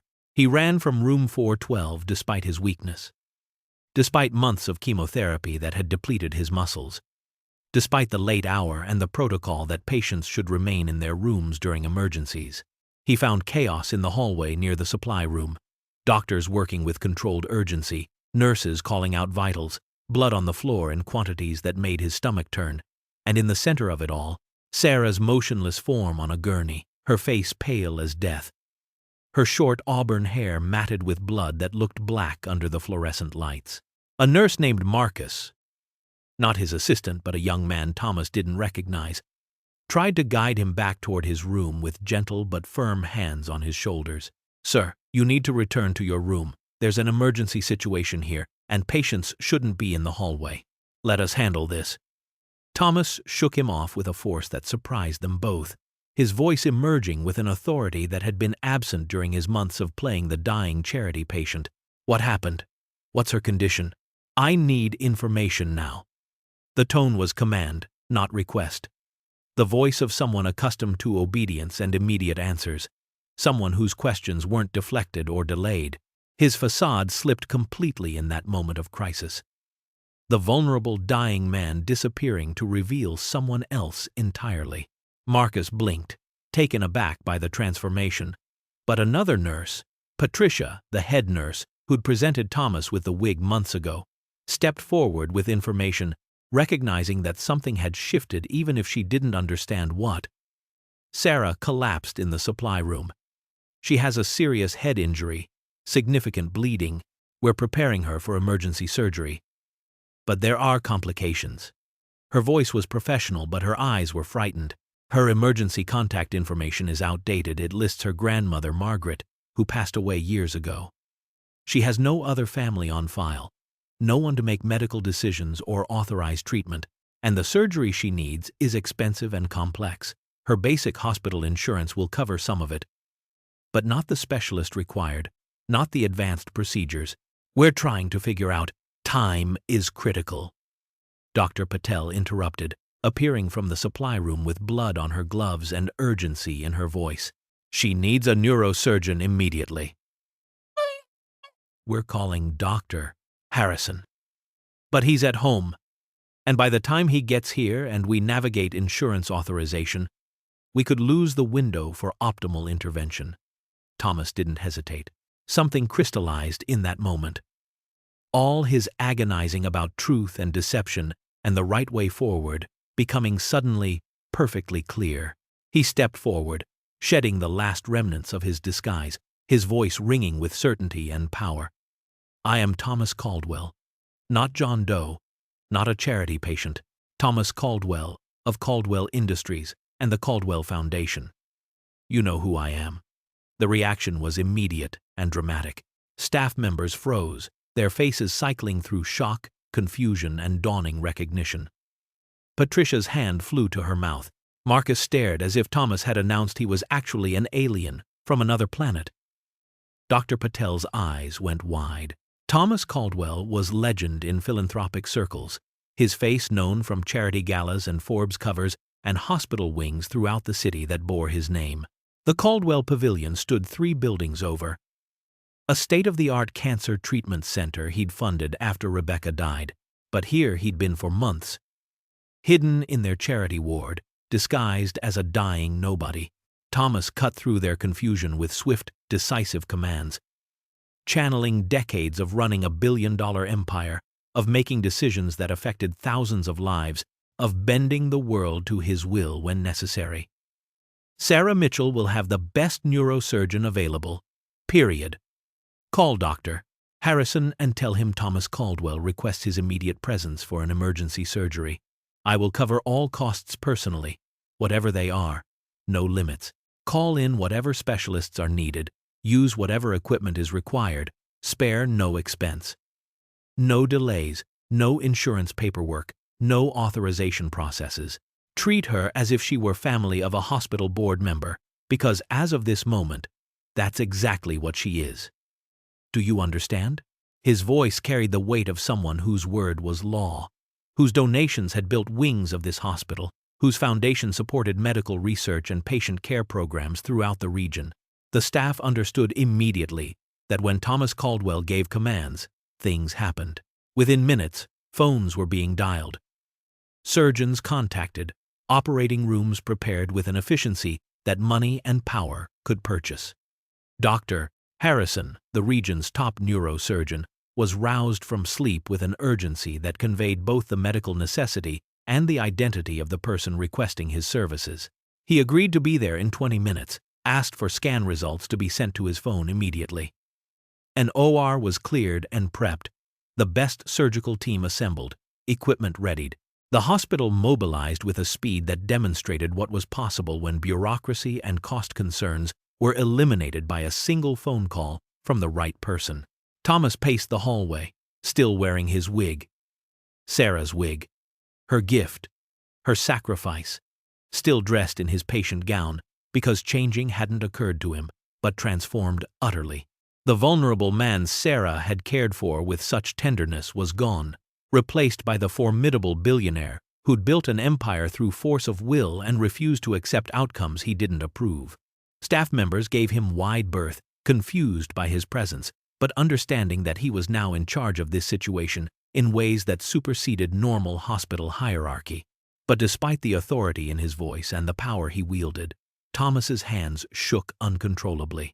He gripped them together to hide the tremor, but couldn't stop the shaking that came from terror, from the awful possibility that Sarah might die, that the woman who'd saved his life might lose hers, that her kindness might be repaid with death. For hours, he sat in the surgical waiting room on the 4th floor, refusing all attempts to guide him back to his room. Refusing the offers of food and coffee and comfortable chairs elsewhere, refusing everything except periodic updates on Sarah's condition. He sat in his hospital gown with the wig that connected him to her, surrounded by staff members who now looked at him with a mixture of awe and confusion, and waited with the helpless terror of someone who'd learned that all the money in the world couldn't guarantee the outcomes that mattered most. Dawn broke over the city in shades of rose and gold, light streaming through the surgical waiting room windows to illuminate Thomas's haggard face as he sat hunched forward, elbows on knees, hands clasped so tightly his knuckles had gone white. He'd been sitting like that for 6 hours, moving only when the surgical nurse emerged periodically with updates that revealed nothing substantive, just that the surgery was ongoing, that Sarah was stable, that Dr. Harrison was working with his characteristic precision. Finally, as the sun cleared the horizon and flooded the room with morning light, the operating room doors opened, and Dr. Harrison emerged. He was exhausted, his surgical scrubs marked with evidence of the night's work, but his face carried satisfaction rather than the grim expression that preceded bad news. Thomas stood so quickly he nearly fell, his legs numb from hours of stillness, and crossed the room in 3 strides.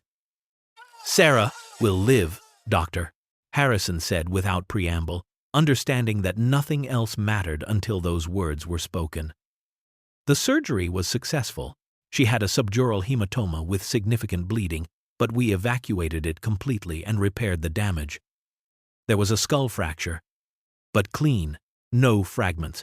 She'll need weeks of recovery, careful monitoring for complications, but barring unforeseen issues, she'll be fine. No permanent damage that we can detect, full recovery expected. Thomas collapsed into the nearest chair, his legs simply giving out, relief so overwhelming it felt physical, like a wave crashing over him and dragging him under. He put his face in his hands and wept openly, not caring that Dr. Harrison was watching, not caring that nurses were emerging from the OR, not caring about dignity or composure, or any of the thousand social conventions that normally governed his behavior. Sarah would live. The woman who'd saved him would survive. The universe, so cruel in taking Rebecca and Emma, had shown mercy this once. Only after several minutes, after the tears subsided and his breathing steadied, did Thomas allow the nurses to approach him. They checked his vitals with concerned efficiency, fussing over him with the worry of medical professionals who recognized that a cancer patient in remission had just endured hours of acute stress. They reminded him gently that he was still recovering himself, that his discharge had been scheduled for tomorrow, that he needed rest and proper care. But Thomas refused to leave the hospital, refused to go home to his estate, refused to do anything except remain near Sarah. He made phone calls from the waiting room, his voice hoarse but commanding, arranging to stay in one of the private rooms in the hospital's executive wing. The rooms reserved for VIP patients and major donors, located near the recovery ward where Sarah would be transferred after she stabilized. Money changed hands electronically, arrangements were made. And within an hour, Thomas had established temporary residence 3 doors down from where Sarah would wake, if she woke. When she woke, news of Thomas Caldwell's true identity spread through Sacred Heart Hospital with the speed that only institutional gossip could achieve. By mid-morning, every staff member knew that the dying charity patient in room 412, the quiet man with the haunted eyes and the beautiful wig, was actually Thomas Caldwell, the reclusive billionaire philanthropist whose foundation had donated tens of millions to hospitals throughout the region. Speculation ran wild through break rooms and nursing stations. Why had he been hiding in their charity ward? What was he doing pretending to be poor? Was it some kind of social experiment? A publicity stunt? A bizarre hobby of the ultra-wealthy? The truth emerged slowly through the staff members who'd cared for him. Through medical records that were suddenly reviewed with new eyes, through piecing together fragments of the mystery. He'd checked in using a false name months ago, genuinely sick with stage 4 cancer, genuinely dying, seeking anonymity and escape from his isolated world of wealth. The nurses who'd treated him as just another patient, who'd shown him kindness without knowing his worth, became minor celebrities themselves, telling stories about his vulnerability, his grief over his lost family, his transformation from dying man to survivor. Sarah, unconscious in the ICU, knew none of this. For 3 days, she lay in a medically induced coma while her brain healed, machines breathing for her, monitors tracking every vital sign, nurses checking on her constantly. And for 3 days, Thomas barely left her bedside, reversing their roles with a completeness that would have struck Sarah as poetic if she'd been conscious to witness it. He sat in the chair she'd occupied so many nights during his chemotherapy, holding her hand as she'd held his, watching her pale face for any sign of change. He read to her from the same books she'd read to him during his worst nights, his voice soft and steady, reading poetry about resilience and hope, reading stories about survival and transformation. He talked to her constantly, filling the silence with words he needed her to hear even if she couldn't process them, telling her stories about Rebecca and Emma that he'd never shared with anyone, describing his life in detail now that the deception was ended, explaining what her kindness had meant to a man who'd forgotten that goodness existed. He confessed everything, knowing she couldn't hear but needing to say it aloud, needing to practice the words for when she woke.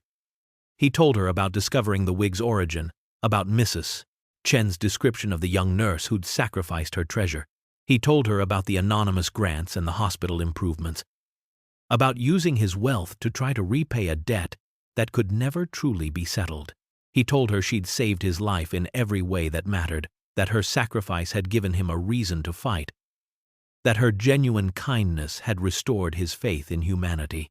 He told her he was going to honor her dream, that architects were already being consulted, that land was being purchased, that the Sarah Mitchell Center for Compassionate End-of-Life Care would be built exactly as she'd described it that day in the garden. He would name it after her if she allowed it, would make her vision real, would create a place where people could die with the dignity and beauty she believed everyone deserved. He told her things he'd never told anyone. Secrets about his marriage and his business and his grief. Fears about whether he deserved to survive when his family hadn't. Hopes that maybe his remaining years could mean something beyond accumulation and power. The machines beeped steadily, providing rhythmic reassurance that her heart was beating and her lungs were filling. Her chest rose and fell with mechanical precision. The ventilator doing the work her body couldn't yet manage. And Thomas prayed, awkwardly and unpracticed, to a God he'd stopped believing in 5 years ago, when a drunk driver had stolen everything that mattered, prayed that Sarah would wake, that she would forgive him, that their friendship would survive the weight of truth. On the 4th day, as morning light filtered through the hospital room blinds in soft stripes across white sheets, Sarah's eyes opened. The world was blurry and painful, shapes without definition, light too bright and sounds too loud. Everything filtered through a fog of medication and confusion. Her head throbbed with a deep, grinding ache that seemed to pulse in time with her heartbeat. And when she tried to move, her body felt disconnected from her intentions, heavy and unresponsive. A figure sat beside her bed, a presence she sensed before she could properly see, and she felt pressure on her hand. Warmth, someone holding on as if afraid she might slip away. As her vision slowly cleared, shapes resolving into recognizable forms, she saw Thomas sitting in the visitor's chair pulled close to her bedside, but he looked different somehow, more vibrant and present than she remembered. No longer the gaunt, dying man, but someone who'd found his way back to health.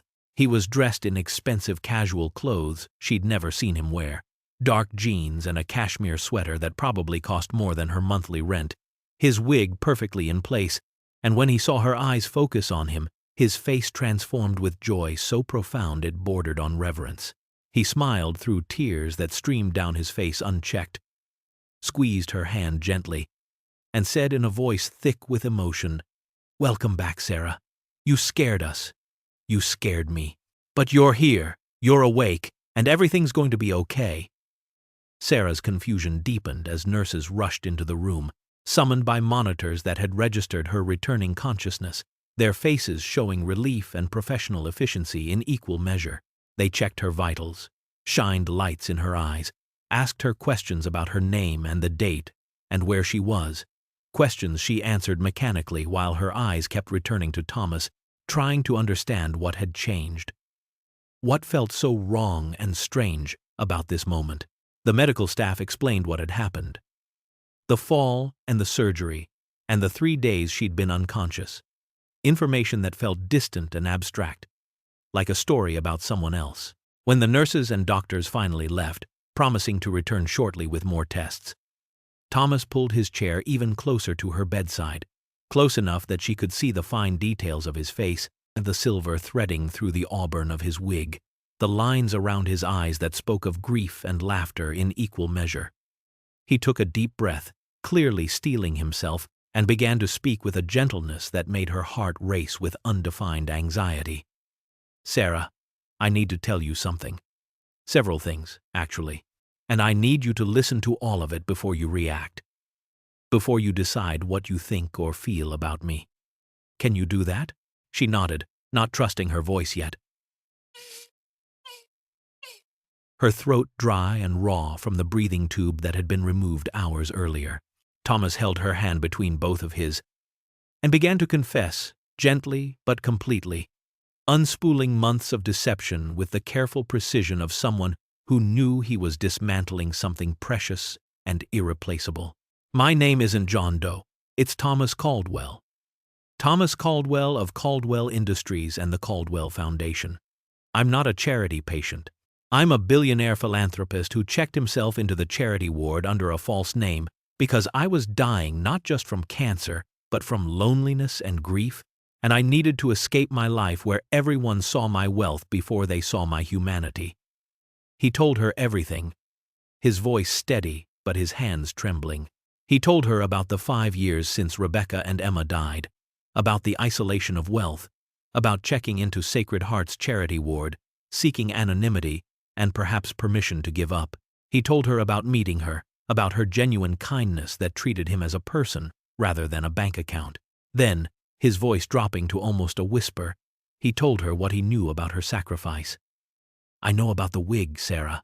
I know you cut your beautiful hair, your grandmother's treasure, and gave it to me. I know you paid with money you didn't have, money meant for rent, took out loans you couldn't afford. I know you demanded anonymity because you wanted the gift to be pure. Mrs. Chen told me when I went searching for answers, when the gift was so perfectly matched to my need that I knew someone had seen into my soul." He told her about the anonymous grants that had saved her from eviction, about his role in funding them, about the hospital improvements that had appeared throughout the oncology ward. He told her about watching her nearly collapse from exhaustion and hunger, about realizing too late what her sacrifice had cost, about desperately trying to help without revealing his identity and destroying their friendship. Sarah listened in stunned silence, her mind struggling to process revelations that seemed impossible, that contradicted everything she'd believed about the man sitting beside her. The dying charity patient she'd befriended, the vulnerable man she'd pitied and cared for and worried about, was Thomas Caldwell, a name she knew from news articles, from the plaques in the hospital's East Wing that marked the Caldwell Pavilion, from Forbes lists she'd glanced at in waiting rooms. He'd been pretending, playing a role, lying to her for months while she'd given him everything authentic she had. Her first reaction was anger, pure and sharp, cutting through the medication fog with clarifying intensity. He'd lied to her, let her believe they were equals in suffering and poverty, let her pour out her own struggles and fears to someone who could have solved them with a phone call, let her sacrifice her hair for him when he could have bought 1,000 custom wigs without even noticing the cost, when her gift was meaningless against the backdrop of his billions. She turned her face away from him, tears falling hot and fast, her jaw clenched against words she knew would come out as accusations and rage. Thomas didn't defend himself or make excuses, didn't try to justify his deception or minimize its impact. He simply continued speaking, his voice low and honest, giving her the truth she deserved even if it came months too late. "I was dying, Sarah, not just from the cancer, though that was killing my body. I was dying from loneliness and grief, from being surrounded by thousands of people who saw Thomas Caldwell, the billionaire, the philanthropist, the business legend, but never saw Thomas, the person, the father, the widower, the man who'd forgotten how to want to live. I needed someone to see me, really see me, without the filter of wealth and power. I needed to know if genuine connection was still possible, if kindness still existed without transaction." His voice broke slightly, but he pushed forward. "Your genuine kindness, given without expectation or knowledge of my wealth, saved me in ways medicine never could.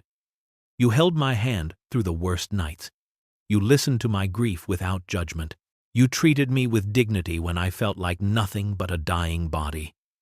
And then you gave me your hair, your treasure, your one beautiful thing, expecting nothing in return.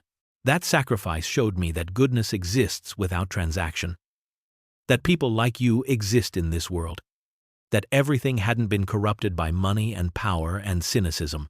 You proved that the world wasn't as hollow as I'd believed." Thomas squeezed her hand gently, his own tears falling freely now. "I'm sorry for the deception, Sarah. I'm sorry I lied about who I was. Sorry I let you struggle while I had the power to help. Sorry I've broken your trust. I'm sorry for all of it, but I'm not sorry for our friendship, for the connection we formed, for the honesty we shared within the boundaries of my lie. Those conversations, those moments, that bond, it was the most real thing in my life since Rebecca and Emma died. And if the price of that authenticity was my deception, if losing your friendship now is the cost of having known you truly, then I'll pay it. But I needed you to know the truth. You deserve that much and so much more." Sarah processed Thomas's revelations over the following days as her body healed and her mind slowly emerged from the fog of trauma and medication. Thomas visited every day, arriving in the morning and staying for hours, but Sarah remained guarded, her responses monosyllabic, her eyes avoiding his, a wall erected between them that hadn't existed before. She was confused and hurt, in ways she couldn't fully articulate. Her emotions a tangled mess of betrayal and gratitude, anger and understanding, loss and something else she couldn't name. The conversations were stilted and painful, nothing like the easy intimacy they'd shared when he was John Doe and she was just Sarah. When they'd been equals in suffering if nothing else. The worst part wasn't Thomas's visits but everyone else's reactions. Other nurses treated her differently now. Their behavior shifting in subtle and not so subtle ways once they learned she was connected to Thomas Caldwell. Some were jealous, their voices carrying an edge when they spoke to her, their eyes assessing her as if trying to understand what made her special enough to merit a billionaire's attention. Others were curious, asking invasive questions about their relationship, about whether they were romantically involved, about what it was like to know someone that wealthy. Some were syrupy, sweet, suddenly helpful and friendly in ways they'd never been before, clearly hoping her connection to Thomas might benefit them somehow. All of them were changed, and Sarah hated it with a passion that surprised her with its intensity. She hated the attention, the whispered speculation in break rooms, the way conversations stopped when she entered a room. She hated losing her simple, anonymous life as just another hard-working nurse. Hated becoming Sarah Mitchell, who knows Thomas Caldwell, Sarah Mitchell, who has a care center named after her, Sarah Mitchell, who is somehow different from who she'd been a week ago. On her 5th day of recovery, when Thomas arrived for his daily visit, Sarah asked him with as much gentleness as she could muster to stop coming. "I need space to think, Thomas. I need time to process everything without you sitting here watching me, waiting for me to forgive you or condemn you or whatever you're waiting for. Please, just give me some time alone." Thomas's face crumpled with pain, but he nodded immediately, respecting her request even as it clearly broke his heart. "Of course. Take all the time you need. I'm staying at my estate if you need anything, if you want to talk. There's no pressure, no expectation. Just know that I'm here, and I'm sorry, and I value what we had even if it's gone now." He left quietly, and Sarah felt simultaneously relieved and bereft, angry that she missed him even as she'd asked him to leave. The next morning, a nurse brought her a letter, handwritten on plain cream-colored paper, the penmanship elegant and old-fashioned. Sarah recognized Thomas's handwriting from the notes he'd occasionally left for her during his treatment. Small thank yous and observations that she'd treasured. She opened it with trembling hands and read words that would change everything. The letter explained everything again, his perspective on their friendship and his deception. But with more detail, more honesty, more vulnerability than he'd managed to express in person. He wrote about the 5 years since Rebecca and Emma died, about the suffocating isolation of wealth, about the desperate need to be seen as human rather than resource. He wrote about meeting Sarah, about how her kindness had felt like water to someone dying of thirst, about watching her sacrifice and realizing that goodness still existed in a world he'd believed had been emptied of it. Then he wrote about something he hadn't mentioned in person, something crucial that made Sarah's breath catch in her throat. Her dream of the hospice care home was already in motion. He'd purchased 20 acres of land overlooking a lake, beautiful and peaceful, exactly the kind of setting she'd described. He'd hired the region's best architects and given them her vision, her philosophy, her dream. He'd established a foundation in her name with enough endowment to operate in perpetuity. The Sarah Mitchell Center for Compassionate End-of-Life Care would be built exactly as she'd described it that afternoon in the garden. A place where people could die with dignity, surrounded by beauty and compassion, cared for by staff who saw them as people rather than patients. He wrote that he wasn't asking for her involvement or approval, wasn't using this as leverage or attempting to buy her forgiveness. He was simply telling her that her vision, her compassion, her dream deserved to exist in the world. And he had the means to make it real. Whether she ever spoke to him again or not, whether she forgave his deception or not, the center would be built because her idea was too beautiful and necessary to let die. He signed it simply, without flourish or formality. "Your friend, Thomas." Sarah read the letter dozens of times over the following days, each reading revealing new layers, new meanings. She cried tears of anger and grief and overwhelming emotion she couldn't categorize. She laughed at certain passages, at Thomas's self-deprecating humor and his accurate descriptions of his own failings. She felt furious at his presumption, at making such enormous decisions based on a casual conversation. She felt grateful beyond measure that someone had heard her dream and valued it enough to make it real. She felt overwhelmed by the weight of it all, by having her name attached to something so significant, by the responsibility of a legacy she hadn't asked for. In her confusion, she asked to speak with the hospital chaplain, a wise woman in her 60s named Reverend Patricia Williams, who'd spent 30 years counseling patients and staff through crises of faith and meaning. Reverend Williams came that afternoon, settled into the visitor's chair with the comfortable patience of someone who knew that healing happened in its own time, and listened without judgment as Sarah poured out the entire story. The friendship and the deception and the sacrifice and the revelation and the letter and the confusion of her own heart. When Sarah finally fell silent, exhausted from talking, Reverend Williams sat quietly for a moment, then asked a simple question that cut through the complexity like a blade through cloth. Did Thomas's wealth change who he was when he was suffering? Did it change the grief in his eyes, the kindness in his words, the authenticity of his pain? Sarah opened her mouth to answer, then closed it, really thinking about the question. She remembered Thomas weeping over the photograph of Rebecca and Emma, remembered the raw agony in his voice when he spoke about losing them, remembered his depression and his fear and his vulnerability during the worst of his treatment. She remembered holding his hand through endless nights, reading to him when he couldn't sleep, watching him fight his way back from the edge of giving up. Had any of that been less real because he was wealthy? Had his grief been diminished by his bank account? Had his loneliness been less painful because he lived in a mansion? Sarah realized with sudden clarifying certainty that the answer was no. Money didn't make Thomas's grief less real, or his loneliness less painful, or his suffering less genuine. She'd been caring for a genuinely suffering man, a human being in crisis, regardless of his bank account. His wealth didn't erase the connection they'd formed during those months, didn't invalidate the honesty they'd shared, didn't diminish the mutual healing that had occurred. If anything, his deception proved the friendship was real, proved it more conclusively than honesty ever could have. He'd had nothing to gain by hiding in a charity ward, nothing to gain by befriending a poor nurse, nothing to gain by opening his heart to someone he believed couldn't help him. He'd had everything to lose: his privacy, his dignity, his carefully constructed world, and he'd risked it all for the possibility of genuine human connection. That wasn't transactional. That was the opposite of transactional. That was someone so desperate for authenticity that he'd abandoned every advantage to find it. 2 weeks after waking, after a battery of tests confirmed that her recovery was progressing well and no complications had emerged, Sarah was discharged from Sacred Heart Hospital. Thomas respected her request for distance, didn't visit or call, but his care manifested in other ways that Sarah couldn't entirely reject, even if she'd wanted to.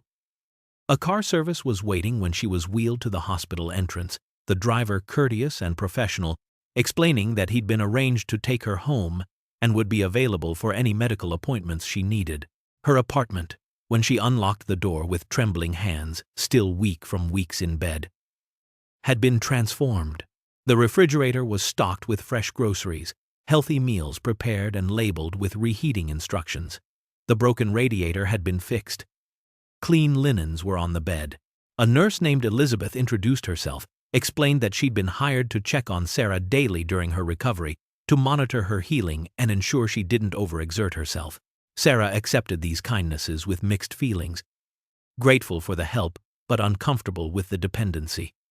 Unsure where the line was between genuine care and obligation purchased with money she could never repay. Her colleagues at Sacred Heart threw a small party to celebrate her recovery before she left, gathering in the break room with cake and cards and genuine affection. They hugged her, told her how scared they'd been, how relieved they were that she'd survived. But Sarah could feel the undercurrent of changed dynamics running beneath the celebration like a riptide, invisible but powerful. She was no longer just Sarah, the kind nurse. Sarah who worked extra shifts and ate peanut butter sandwiches and walked to work to save bus fare. She was Sarah, who knows Thomas Caldwell. Sarah, who has a care center named after her. Sarah, who survived because a billionaire commanded the best surgeon to save her life. Sarah, who is somehow different from who she'd been a month ago. She hated it with an intensity that surprised her. Hated the way some colleagues were too friendly and others too distant. Hated the speculation she could see in their eyes. Hated losing the simplicity of being ordinary. At home, alone for the first time in weeks, Sarah examined her life with the clarity that sometimes comes after surviving something that should have killed you. The financial stress that had defined her existence for years was gone, erased by Thomas's intervention. Her student loans were paid, her rent secured for a year, a stipend providing cushion she'd never known. She could afford fresh food, decent clothes, small luxuries that most people took for granted. She should have been grateful. And part of her was deeply and genuinely, but another part missed the simplicity of before, when she was nobody special, just a nurse doing her job, when her struggles were her own and her kindnesses expected nothing in return. She missed Thomas too, though admitting it felt like betrayal of her own anger. She missed the real Thomas, not the billionaire with his power and resources, but the vulnerable man who'd wept over his daughter's photo, who'd shared his grief without pretense, who'd found solace in their conversations because they'd been equals in suffering. She missed their easy talks, the comfortable silences, the sense of being truly seen by another person. The Thomas who'd sat beside her in the meditation garden and asked about her dreams felt more real than the Thomas Caldwell, who'd commanded surgeons and established foundations with phone calls. One evening, as spring rain pattered against her windows, and the apartment felt too quiet and too empty, Sarah pulled out the box of her grandmother's letters that she'd kept since Margaret died. She'd read them countless times, finding wisdom in the carefully formed handwriting, in the philosophy of a woman who'd survived the Depression and a world war, and the loss of her husband while maintaining her faith in human goodness. She read through them slowly, searching for guidance, and one passage struck her with the force of revelation. True friendship is not about what we can do for each other, but about who we are when we're together. Her grandmother had written in a letter dated 1973, advice to a younger Sarah's mother about a complicated relationship. A friend who makes you better, kinder, braver, is a friend worth keeping, regardless of circumstances. The world will always try to complicate what should be simple. Money, status, obligation, debt. These are the lies we tell ourselves about connection. The truth is much simpler. Do you become more yourself in their presence, or less? That's the only question that matters. Sarah read the passage again and again, her grandmother's wisdom cutting through her confusion like light through fog. Who had she been with Thomas during those months in the hospital? She'd been more herself than she'd been in years, more honest, more vulnerable, more willing to show her struggles and her dreams. Thomas had made her kinder by witnessing her kindness, had made her braver by valuing her courage, had made her more herself by seeing her clearly and accepting what he saw. Wasn't that worth preserving, regardless of the complications his wealth introduced? Sarah made a decision, sudden and certain, the kind of clarity that comes from finally asking the right question. She picked up her phone and searched for Thomas Caldwell's contact information, finding eventually an assistant named Marcus, whose number was listed on the Caldwell Foundation website. She called, her heart hammering, and left a message asking for a meeting, suggesting the hospital's meditation garden. Neutral ground where they'd first sat together months ago and shared their dreams. Marcus called back within an hour, his voice warm and professional, confirming that Thomas would meet her there the following afternoon at 2 o'clock. Thomas arrived early, at 1:30. Nervous in ways that billion-dollar business negotiations had never made him nervous. He wore casual clothes, jeans, and a button-down shirt, and the wig that had started everything, Sarah's gift that he still wore daily despite no longer needing it medically. He sat on the bench where they'd had that conversation about her dreams, where she'd described the hospice care home she'd build if money were no object, and waited with his hands clasped and his heart in his throat. Sarah arrived exactly on time, 2 o'clock precisely, practical and punctual, as always. She looked better than she had in the hospital. Color returned to her face, strength in her movements, but still fragile, still healing. She wore simple clothes, jeans and a sweater, her short hair still growing out, and she carried herself with a carefulness that spoke to recent trauma. She sat beside him on the bench without preamble, and they looked out at the same view they'd shared months ago, at the flowering plants and the small fountain and the sky visible above the hospital buildings. Everything was the same, and everything was different. Sarah spoke first, her voice steady despite the tremor in her hands. "I need to say some things, and I need you to listen without interrupting, the way you asked me to listen when you told me the truth. Can you do that?" Thomas nodded, not trusting his voice. Sarah took a deep breath and began. "Thank you for saving my life. Thank you for the grants that kept me from being homeless, for the improvements to the hospital, for the care center you're building in my name. Thank you for all of it. I know I should have said that before, but I was too angry and confused to say anything coherent." She paused, gathering her thoughts. "But I also need you to know that I'm angry. I'm hurt that you lied to me for months. That you let me believe we were equals when we never were. That you watched me struggle and sacrifice while you had the power to make everything easy with a phone call. I'm confused about what our friendship means now, whether it was ever real or if I was just a project. A curiosity.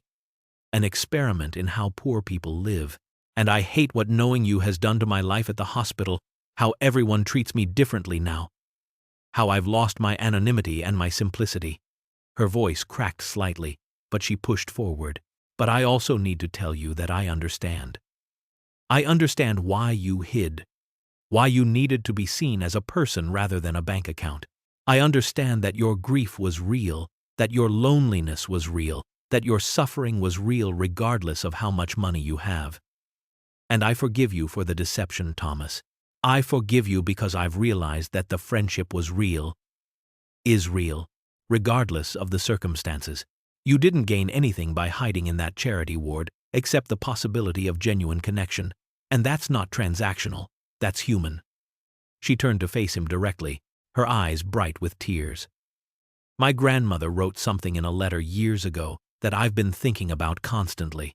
She said true friendship isn't about what we can do for each other, but about who we are when we're together. And when I think about who I was with you during those months, I realize I was more myself than I'd been in years. You made me better, kinder, braver, just by seeing those qualities and valuing them. That's what matters, Thomas, not what you have or what I don't have, but who we are together." Thomas listened, hope growing in his chest like spring flowers pushing through frozen ground. Tentative, but undeniable. When Sarah finished speaking, he sat in silence for a long moment, gathering his thoughts, wanting to respond with the same honesty and courage she'd shown. Finally, he turned to face her, his voice steady, but thick with emotion. "In my entire life of wealth and power, surrounded by thousands of people at galas and board meetings and society functions, I've never had a real friend," he began, the admission painful but necessary. "Business associates, yes. Hundreds of them. Employees who depend on me, board members who advise me, society acquaintances who invite me to parties and charity events, people who smile and laugh and tell me I'm brilliant, but who see Thomas Caldwell the billionaire, the brand, the resource to be cultivated. But someone who saw me, really saw the person underneath all of that, who chose my company without agenda or expectation or the hope of gaining something? Only Rebecca, then Emma, then nobody for 5 years, until you." He reached out tentatively, and when Sarah didn't pull away, he took her hand gently. "Your kindness, given freely to a stranger you believed to be as poor and alone as you were, restored my faith in humanity, Sarah. You treated me with dignity when I felt like nothing but a dying body. You held my hand through the worst nights. You sacrificed your treasure for me without expecting anything in return. You showed me that goodness exists without transaction, that people like you exist in this world, that not everything has been corrupted by money and cynicism and self-interest." Thomas's voice grew stronger, more certain. "The wig sits in a place of honor in my home now, under glass in my study, a reminder of the day I learned that angels exist, and sometimes they work night shifts in oncology wards. I look at it every morning and remember what you gave me, not just the hair but the hope, the reason to fight, the proof that kindness still exists in this broken world." He paused, making sure she heard the next words clearly. "I don't want your gratitude, Sarah. I don't want your obligation or your deference or any of the complicated dynamics that wealth creates. I want your friendship, if you'll still give it, on equal terms, despite unequal circumstances. I want to sit with you in gardens and talk about dreams. I want to hear your honest opinions, even when they contradict mine. I want the relationship we had in that hospital room, the authenticity we found together, the connection that saved my life in every way that matters." Thomas looked out at the garden, at the flowering plants in the fountain, gathering courage for what he needed to say next. "Wealth means nothing without people to share life with, Sarah. I've learned more about living from your simple acts of kindness than from decades of success in business. You taught me what matters, what's real, what's worth fighting for, and I want to honor that lesson by asking you something, not as an employer or a benefactor, but as a friend who values your vision." He turned back to face her, his expression earnest and vulnerable. "The Sarah Mitchell Center for Compassionate End-of-Life Care needs you, Sarah. Not your name on the building, though that's important, but your vision, your heart, your leadership. It needs to be what you dreamed that day in this garden, and I can't make that happen alone. I can provide resources and infrastructure and administrative support, but the soul of it, the philosophy, the compassionate care you described, that has to come from you. I'm not asking you to be an employee or a figurehead or someone I hire to fulfill my vision. I'm asking you to be a partner, the heart of the project, the person who ensures it becomes what it should be." Sarah sat overwhelmed, tears streaming down her face, her mind reeling with the enormity of what he was offering. "Thomas, I need time to think about this. It's too much, too big, too important to decide right now while I'm still recovering, still processing everything." Thomas nodded immediately, standing to leave, respecting her need for space as he'd promised to do. But as he turned to go, he paused, his hand moving to his head. Slowly, carefully, he removed the wig, holding it in his hands like the precious gift it was, treating it with the reverence of someone handling a religious relic. Underneath, Sarah saw for the first time his own hair, grown back during remission. It was silver gray, threaded with faint auburn, thin and different from what it had been before the chemotherapy, but real and his and alive. He looked vulnerable without the wig, older but somehow more authentic, and Sarah's heart clenched at the intimacy of the gesture. "I don't need this anymore medically," Thomas said softly, looking down at the auburn strands in his hands. "My hair has grown back, thin as it is, but I wear it anyway, every day. To remember your sacrifice, the turning point, the moment my life changed from dying to living. To remember that angels exist, and sometimes they give you exactly what you need without knowing they're saving you." He held the wig out to Sarah, offering it back. "It should be yours. It was always yours. Your hair, your sacrifice, your gift. You should have it back." Sarah reached out and touched the wig gently, her fingers tracing through the auburn strands that had once been part of her, that represented her grandmother's legacy and her own choice. And the moment everything changed. She felt the texture, the weight, the reality of it. Then, with a small smile, she gently pushed it back toward Thomas. "Keep it," she said softly, her voice certain despite the tears. "It was never really mine to begin with. Hair is just hair until it means something, until it becomes part of someone's healing. It was always meant for you, Thomas. From the moment I decided to cut it, it was yours, and it should stay with you to remind you of what you learned, of who you became, of why you chose to keep living." Thomas stood holding the wig, his own tears falling freely now, and nodded his understanding. He carefully placed it back on his head, adjusting it with practiced ease. And in that moment, Sarah saw both versions of him simultaneously. The vulnerable man who'd wept in room 412, and the powerful billionaire who'd built an empire, no longer separate but integrated, whole. "Thank you," he whispered, "for everything, for the gift, for the friendship, for the second chance at living. Whatever you decide about the care center, about our friendship, about anything, thank you for seeing me when I needed to be seen." He left then, walking through the garden toward the parking lot where his car waited.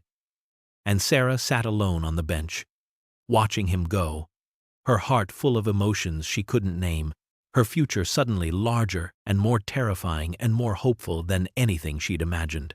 Months passed. Spring turning to summer, turning to autumn. The seasons marking time as Sarah and Thomas rebuilt their friendship slowly and carefully on new terms. It was different now, complicated by the revelation of his wealth and her knowledge of his deception, but in some ways deeper, more honest, stripped of the illusions that had both protected and constrained them before. Sarah visited him at his estate for the first time on a warm June afternoon, driving through gates that opened automatically onto grounds that seemed to stretch forever. She was initially overwhelmed by the sheer scale of wealth on display. The mansion that looked like something from a period drama, the manicured gardens maintained by invisible staff, the art collection visible through massive windows, pieces she recognized from museum catalogs hanging casually on walls. But as Thomas gave her a tour, speaking quietly and almost apologetically, she began to see past the opulence to something sadder. Most rooms were empty, furnished but unused, pristine and lifeless as museum displays. Thomas lived simply despite his means, occupying perhaps 10% of the available space, his actual life confined to a study, a bedroom, a kitchen he rarely used, and the garden where he sat alone most evenings. The wealth hadn't brought happiness. That was obvious. It had brought isolation, insulation from ordinary life. A gilded cage that protected him from nothing that actually mattered. Sarah met his staff during that first visit.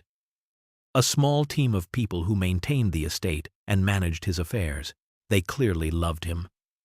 She could see it in how they spoke to him and about him, with genuine affection rather than the deference of employees. They told her stories over coffee in the kitchen, about his quiet generosity, his fairness as an employer, his loneliness that they worried about but couldn't fix. The housekeeper, Mrs. Rodriguez, had worked for Thomas and Rebecca for 20 years, and she wept when describing how he'd been before the accident and after, how Sarah's presence in his life had brought back glimpses of the man he used to be. Thomas visited Sarah, too, at her apartment that was now upgraded but still modest. Still recognizably the home of someone who valued simplicity and practicality over luxury. They established a routine over those months, taking turns hosting, cooking dinner together in kitchens both enormous and tiny, watching movies on couches expensive and threadbare, talking for hours as they had in the hospital about everything and nothing. They discussed books and philosophy, grief and healing, their families and their fears. The outside world discovered their story, inevitably, through hospital staff who spoke to journalists, through construction permits for the care center, through the impossible-to-hide fact that Thomas Caldwell and a former Sacred Heart nurse were frequently seen together. The press coverage started small, local interest pieces, then grew as the story spread. A billionaire and a nurse, connected by an anonymous act of kindness. The narrative was irresistible, the kind of feel-good story that went viral, that people shared and commented on, that spawned think pieces about wealth and generosity and the power of human connection. But Sarah and Thomas ignored the attention as much as possible, declining interview requests, avoiding social media, focusing on the real work rather than the story people wanted to tell about them. The Sarah Mitchell Center for Compassionate End-of-Life Care took shape over those months, transforming from architectural drawings to actual structure, steel and glass and wood rising from the 20 acres overlooking the lake.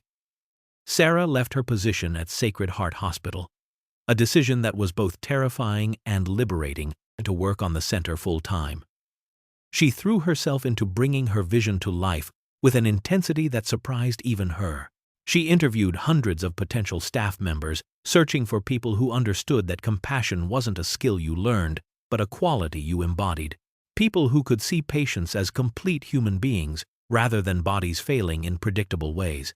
She worked with designers to create spaces that felt like home rather than institution, warm and comfortable and beautiful, with natural light and views of nature and furniture that invited people to sit and stay.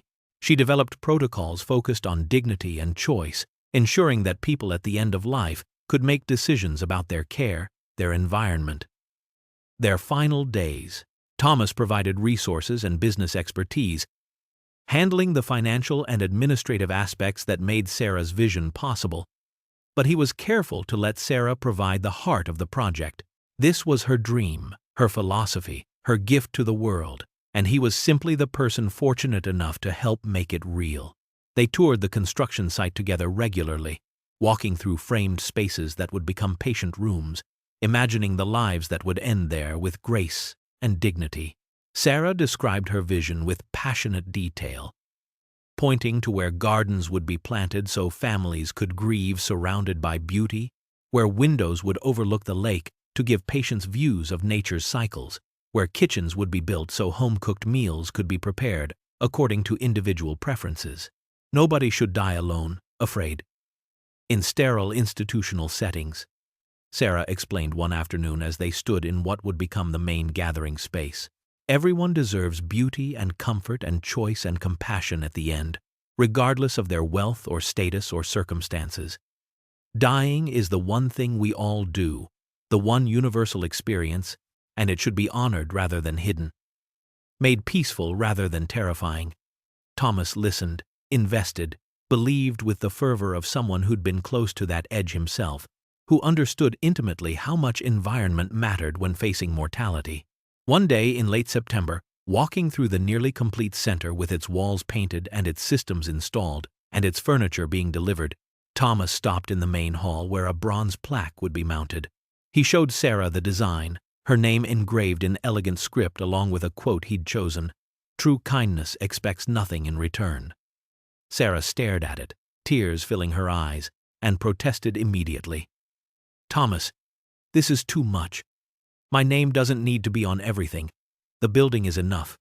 More than enough. This is." Thomas shook his head firmly, cutting off her objections. "This building, this mission, this place that will ease the suffering of thousands of people over the years, it exists because of you, Sarah. Your sacrifice when you gave me your hair, your vision when you described this dream, your compassion that defines every aspect of how care will be delivered here. You're the reason I'm alive to build it. You gave me back the will to live, showed me that the world still held beauty and goodness worth fighting for. The least I can do is ensure your name inspires others, ensures that people who come here understand the philosophy behind it, the person whose heart beats at the center of everything we've created."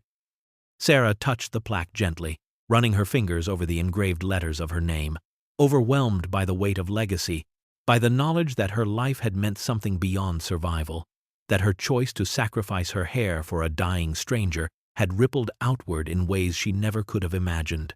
"Thank you," she whispered, the only words adequate to the moment, "for seeing my dream and making it real, for honoring what I tried to give you, for building something beautiful from loss and pain. Thank you, Thomas." The Sarah Mitchell Center for Compassionate End-of-Life Care opened on a brilliant autumn morning, exactly 1 year to the day after Sarah had sat in a hospital bathroom and watched her grandmother's legacy fall in auburn strands into a silk bag. The timing was intentional, Thomas's way of marking the moment that had changed both their lives, and the symbolism wasn't lost on anyone gathered for the ceremony. The morning was perfect, the kind of October day that felt like a gift, with golden light filtering through trees aflame with color and a gentle breeze carrying the scent of lake water and turning leaves. The ceremony was deliberately small and intimate, focused on the mission rather than spectacle, on the people who would be served rather than the people who'd made it possible. Former patients from Sacred Heart Hospital attended, people Sarah had cared for who'd survived their battles with cancer and wanted to honor the nurse who'd held their hands through the worst of it. Families who'd lost loved ones came, seeking solace in a place dedicated to dignified death, hoping their grief might serve a purpose. Healthcare workers who understood the need for such a center filled the chairs, alongside community members who'd heard the story and wanted to witness its culmination. Sarah stood at the front beside Thomas, her hair now grown to shoulder length, auburn with new silver threads woven through it from the stress and intensity of the past year. She looked different than she had in those desperate days before everything changed. Healthier and stronger, but marked by experience in ways that showed in her eyes and the set of her shoulders. Thomas stood beside her, still wearing the wig during public appearances. A choice he'd explained to her privately as his way of honoring her gift, of keeping that reminder visible, of never forgetting the moment his life transformed. They held an oversized pair of scissors between them, ceremonial and slightly ridiculous, poised to cut the ribbon stretched across the center's entrance. Thomas spoke first, his voice carrying across the assembled crowd without needing amplification. Decades of public speaking making him comfortable with attention even as he remained uncomfortable with praise. He spoke briefly about second chances, about how life sometimes offers opportunities for redemption when you least expect them, about kindness, changing lives in ways that ripple outward beyond calculation. He spoke about honoring those we've lost not through monuments of stone, but through service to those who remain, through creating beauty and compassion in a world that desperately needs both. He spoke about Rebecca and Emma, their names still difficult to say aloud but necessary, about how grief can either destroy you or transform you, and how the choice between those outcomes sometimes depends on a single act of unexpected kindness from a stranger. Sarah spoke next, her voice less practiced but no less powerful, carrying the weight of lived experience and hard-won wisdom. She spoke about her grandmother Margaret, about her parents who died too young, about her belief forged through personal loss that everyone deserves dignity, especially at the end, that death should be honored rather than hidden, that the last days of life matter as much as the first. She spoke about the philosophy behind the center, about seeing patients as complete human beings with stories and preferences, and the right to choose how they spend their final days. She spoke about the staff they'd hired, people who understood that compassion wasn't a clinical skill, but a way of being present with suffering. Her voice broke slightly when she thanked Thomas, not for his wealth but for his belief, for taking her dreams seriously, for making real what she'd only dared to imagine. They cut the ribbon together, the scissors slicing through satin as applause rippled through the crowd, and the doors opened to reveal the space they'd created. The interior was everything Sarah had described that day in the garden and more. Every detail thoughtfully designed to provide comfort and dignity. Natural light flooded through large windows overlooking the lake. Patient rooms were furnished like bedrooms in a beloved home rather than medical facilities. Gathering spaces invited families to sit together, and gardens visible through glass walls promised beauty in every season. The center's first patients arrived that week, transferred from hospitals and hospices throughout the region, people at the end of life who deserved better than what the existing system provided. Sarah worked alongside the staff she'd hired, refusing to stay in an administrative role, insisting on providing direct care. She held hands through difficult nights, read stories to people too weak to hold books themselves, sat with families as they said goodbye, provided the kind of compassionate presence she'd always believed dying people deserved. Thomas visited regularly, not as a benefactor surveying his investment, but as a volunteer, signing up for shifts like any other helper. He sat with patients who had no visitors, listening to their stories with the attention of someone who understood intimately how much it meant to be heard. He played chess with a former accountant, discussed baseball with a retired teacher, simply sat in silence with a woman too weak for conversation, but comforted by presence. Together, they'd created something beautiful from pain, something lasting from loss. A place where death was treated with the dignity and compassion that life deserved. One evening in late October, as autumn deepened toward winter and the days grew shorter, Sarah and Thomas sat together in the center's main garden. They'd developed a habit of meeting there at sunset, watching the light fade over the lake, decompressing from the emotional weight of the work they'd chosen. The garden was beautiful in the dying light, the last flowers of the season still blooming, trees bare but graceful, the sound of water from a fountain providing peaceful counterpoint to the silence. Sarah spoke first, her voice quiet but certain, saying something she'd never articulated aloud but had understood for months. Cutting my hair, sacrificing my one vanity for a stranger I believed was dying, was the best decision of my life. She paused, wanting Thomas to understand completely. Not because of the financial blessings that followed, not because of this center or the foundation or any of the material outcomes, but because it led me to genuine friendship, to purpose beyond survival, to understanding that our greatest gifts are the ones we give, expecting nothing in return. You taught me that, Thomas. Not through your wealth, but through receiving my gift with grace, through letting it change you, through honoring it by becoming someone who spreads goodness rather than hoarding it. Thomas, moved beyond words, took a moment to compose himself before responding. Finding you, receiving your anonymous kindness when I was at my lowest point, saved my life. Sarah, not from cancer, though the doctors played their part. You saved me from the slow death of isolation and cynicism, from the hollow existence I'd been living since Rebecca and Emma died. You reminded me that goodness exists in this world, that genuine connection is still possible, that people like you exist who give without calculating return. You made life worth living again. Made me want to fight, made me believe that my remaining years could mean something beyond accumulating wealth I'd never spend. They sat in comfortable silence as the sun touched the horizon, painting the sky in shades of amber and rose and violet. Two souls who'd found each other in the darkest moment of their lives, whose simple act of kindness had rippled outward in ways neither could have predicted. Sarah's sacrifice had saved Thomas, and Thomas's gratitude had elevated Sarah's dream into reality, and together they'd created something that would ease suffering for thousands of people over the years to come. The smallest gesture, given without expectation, had changed everything, and that, ultimately, was the point of it all. Kindness wasn't measured by its cost or its visibility, but by its authenticity. By the willingness to give what you treasured most to ease another person's suffering. In a world that often felt dominated by transaction and calculation, by people taking and demanding and expecting, Sarah and Thomas had discovered and proven something essential.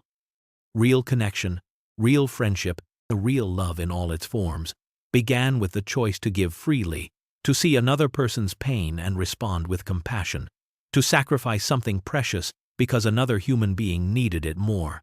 As darkness fell and stars emerged above the center that bore her name, Sarah Mitchell understood that her life had found its meaning not in what she'd received, but in what she'd been willing to give.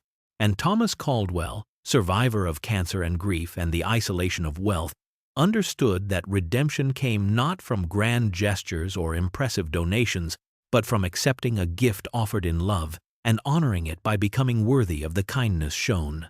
They rose eventually, walked back toward the center where lights glowed warmly in windows and patients rested in comfort and families gathered in peace. Behind them, the garden held the last light of day, beautiful and temporary and eternal, like all things given freely and received with grace.